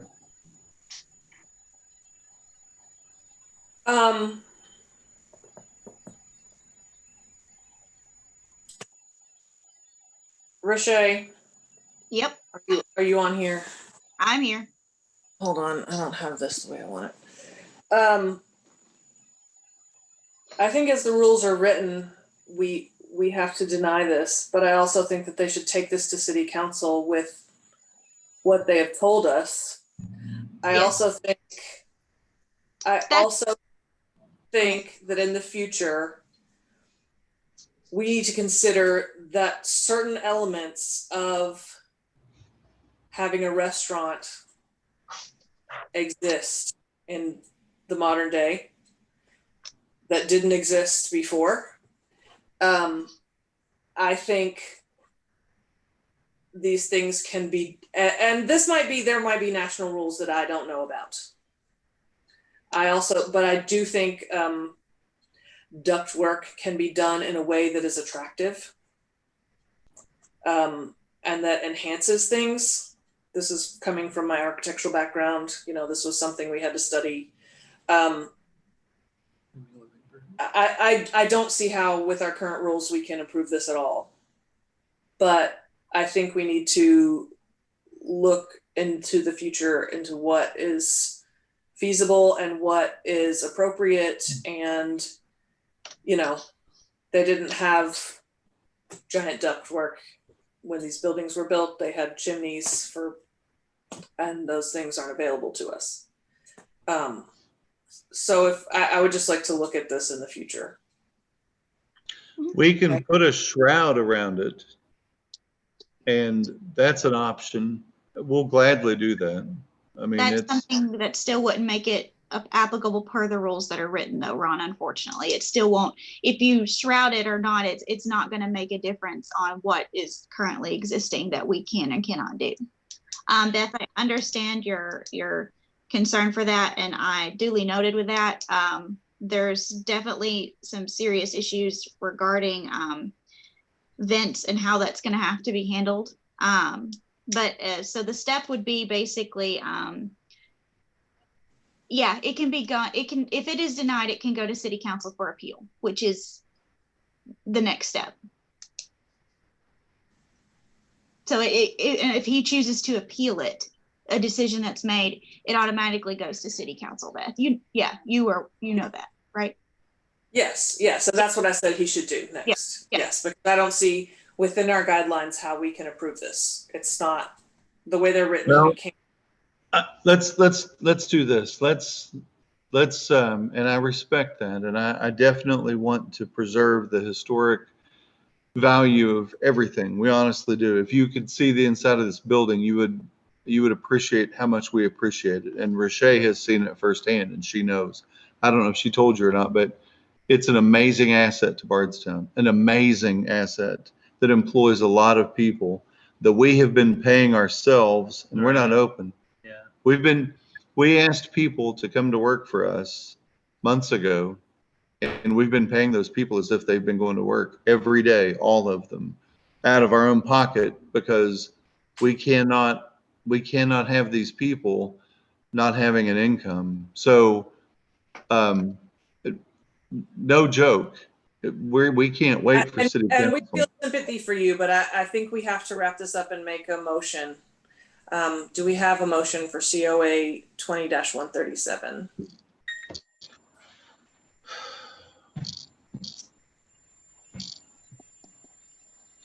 People, we have got to be able to look more progressively than we are. I mean, I respect what you're saying, and I respect your positions, and this isn't allowing us to go around the rules. That's not what this is. It's both of our hands are forced. You can't do anything about this, and we can't do anything about this. The only thing you can do is tell us not to open. And if you do, and you have the power, to tell us not to open. And if you do, we won't be able to open ever. We haven't addressed that. We're strictly talking about this hood, and that's all we're gonna talk about. And do we have a motion?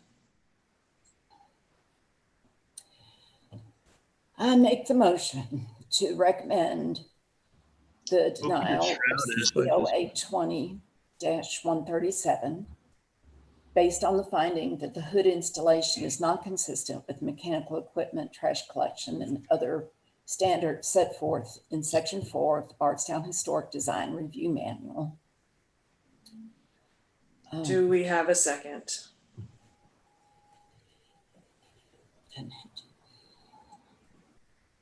What if we don't have a second, Rochelle? I don't know. I do not know. Is city council in 1 or 2 weeks? 1 week.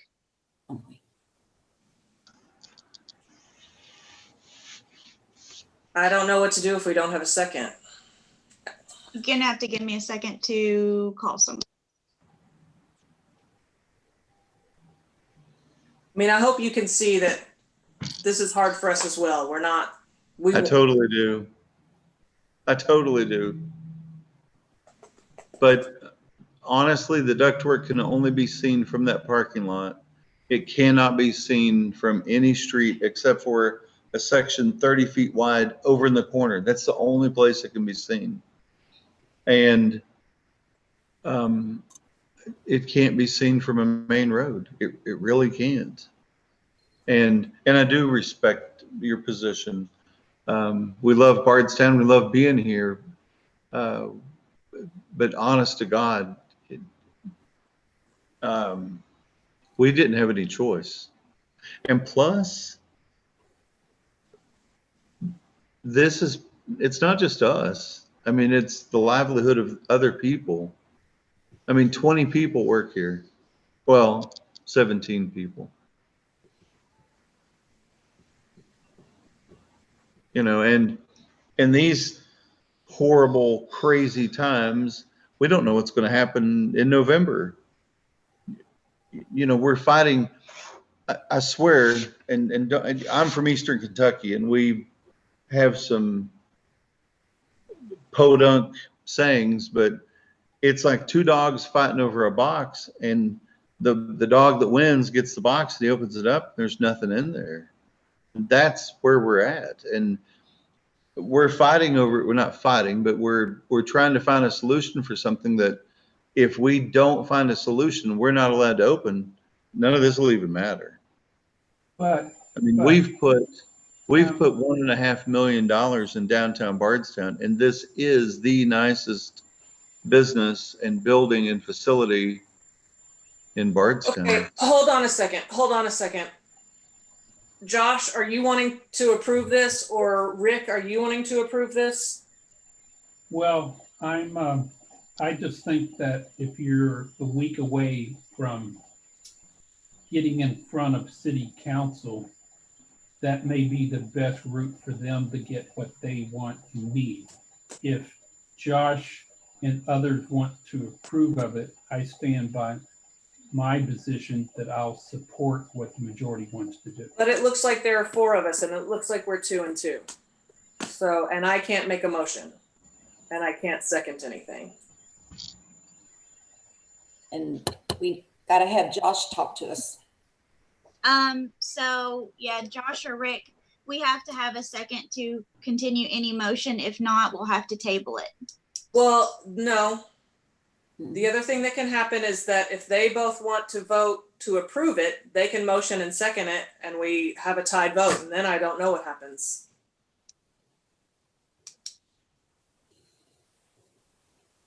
But that gets us through the process. And it gets them, can they see city council next week, or do they have to wait a whole month? It has to be denied. No, and they would have to wait. Hold on one second. I've got the city attorney. Hold on one second.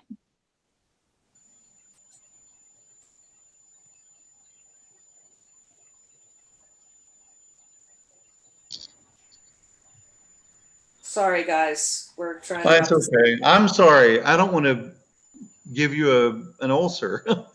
I mean, it's horrible. I mean, it's horrible, but I understand. But the bigger picture is the bigger picture. It's in an alley. It's in an alley. You can't even see it from the street.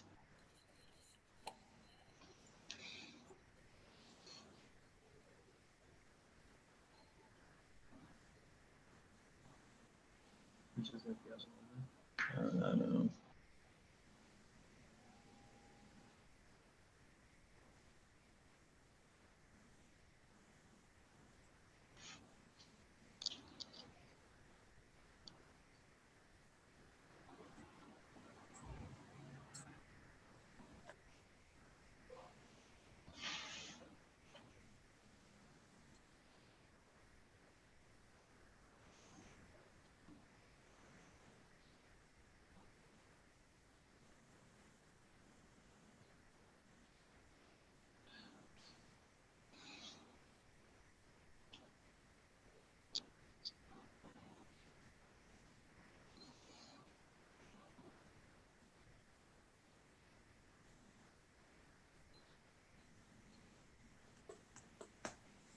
Okay, so we either have to have a motion to approve, a motion to deny, and then split the vote and go from there. So we'll just need to know what someone's wanting to do or what we need to do. So we can do the motion to vote. Oh, we don't have a second though. No one's wanting to second that, right? So we can have a motion to approve or we could table.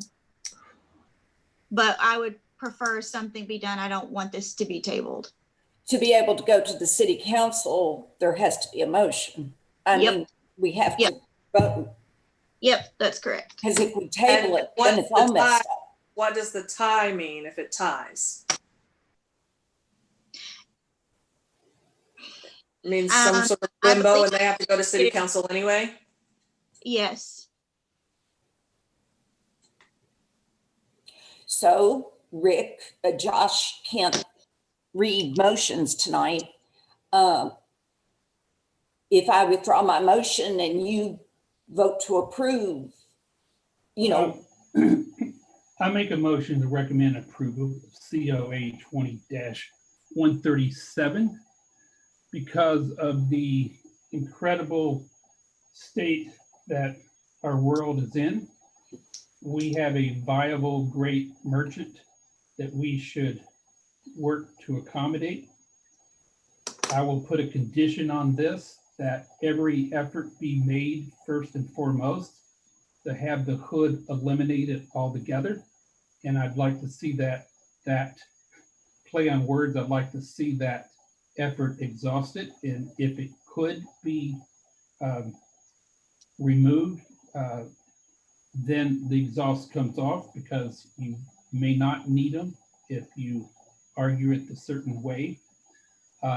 And if the hood exhaust must remain, then I recommend that it's approved, provided that the applicant works closely with Rashay to find any number of potential ways of shielding and hiding and screening that hood. I can't. The vent. I can't work with this one, guys. I'm sorry.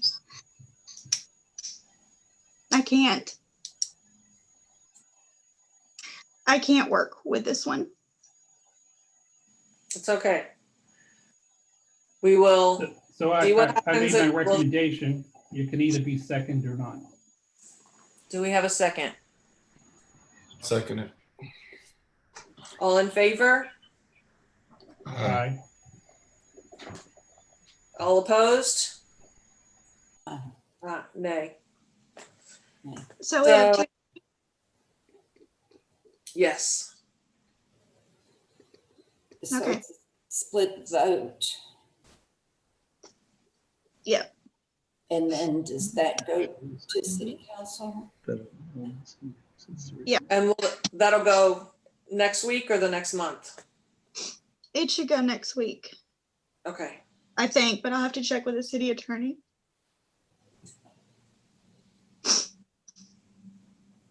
All right. Do we have any more? Do we have any new business or old business? It would have to be printed, so it's not on there. Do I need to read this executive order thing again, Rashay? Yeah, so give me just a second. So what does that mean? I didn't catch it all. So this means it'll have to go to city council, Ron. They're gonna make the decision. I'm not really sure how it's supposed to work because this has never happened before. So I've got to get with the city attorney, but we'll get something drafted to you probably tomorrow or the next day.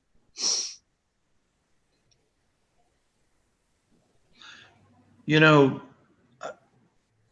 there was another scenario that was exactly like this, where a hood had to go under stairs and it had to go outside and up. And it is here in Bardstown, and it was approved through the HRB. So it is exactly like what we're wanting to do here, except for it is visible on Flagey. And the reason that it was approved is because it had to go, there were stairs above it, and you had to go out and up, and that's the exact same scenario here. And we're all, I don't know, Mr. Hill and I don't know if you're familiar with that. And Josh, I don't know if you're familiar with it either, but it was already approved. The exact same scenario. It was the exact same scenario. It could not go Yes. up because the hood was there, or the And is stairs that were on there. business across the street, Ron? Is that what you're Yeah. referring? Yeah. Yeah. The difference is that we did not have a structural engineer to come in and state that it could have been done any other way. You told us that it had to be done that way, which we, of course, understood and believed, but we have a structural engineer now that has a report that is given to us that is stating that other options are viable for your business. So that's the difference that we have in this one, is one that we trusted your word. And then now we have a report that states that something different could be done. So that's the difference that we have in these two structures. But he also says that if you do it up through the middle, you can no longer use the mezzanine. He says in his report, it's not usable. You can't use it as an egress. And if that's the case, Logan won't approve the building because you can't go out back in the event of a fire. You can't get out the back of the building. I mean, that's the. I think we need to wrap this up, and we've made our motion, and I know it's not exactly what you wanted, but we need to move on. So, did we have any provisional approvals, Rashay? No, we do not. New business? We do not have any new business. Old Hey, business? Rashay, why are you so emotional about this? I'm curious. That's not an appropriate question to ask right now. We're moving forward. That isn't your business. If you'd like to call her tomorrow and talk about it, you can. What do I need to say, Rashay, to close this executive session? Basically, we will have to note the time and we will have to vote to go into executive session. You'll have to read that highlighted area again. We'll have to note the time that we're going in. We'll have to give a minute to get everything set up for IT, go into executive session, and then come out. And so, and then we'll have to vote to come out and note the time, and then we'll adjourn. Okay, so we're going into executive session, or should we have done that before COA? No, that's fine. Yeah, we're ready to go into executive session. So basically we'd note the time and then make a vote to go into executive session. All right, so at 9:19, I'm going into executive session pursuant to KRS 61.810 1C, discussions of proposed or pending litigation against or on behalf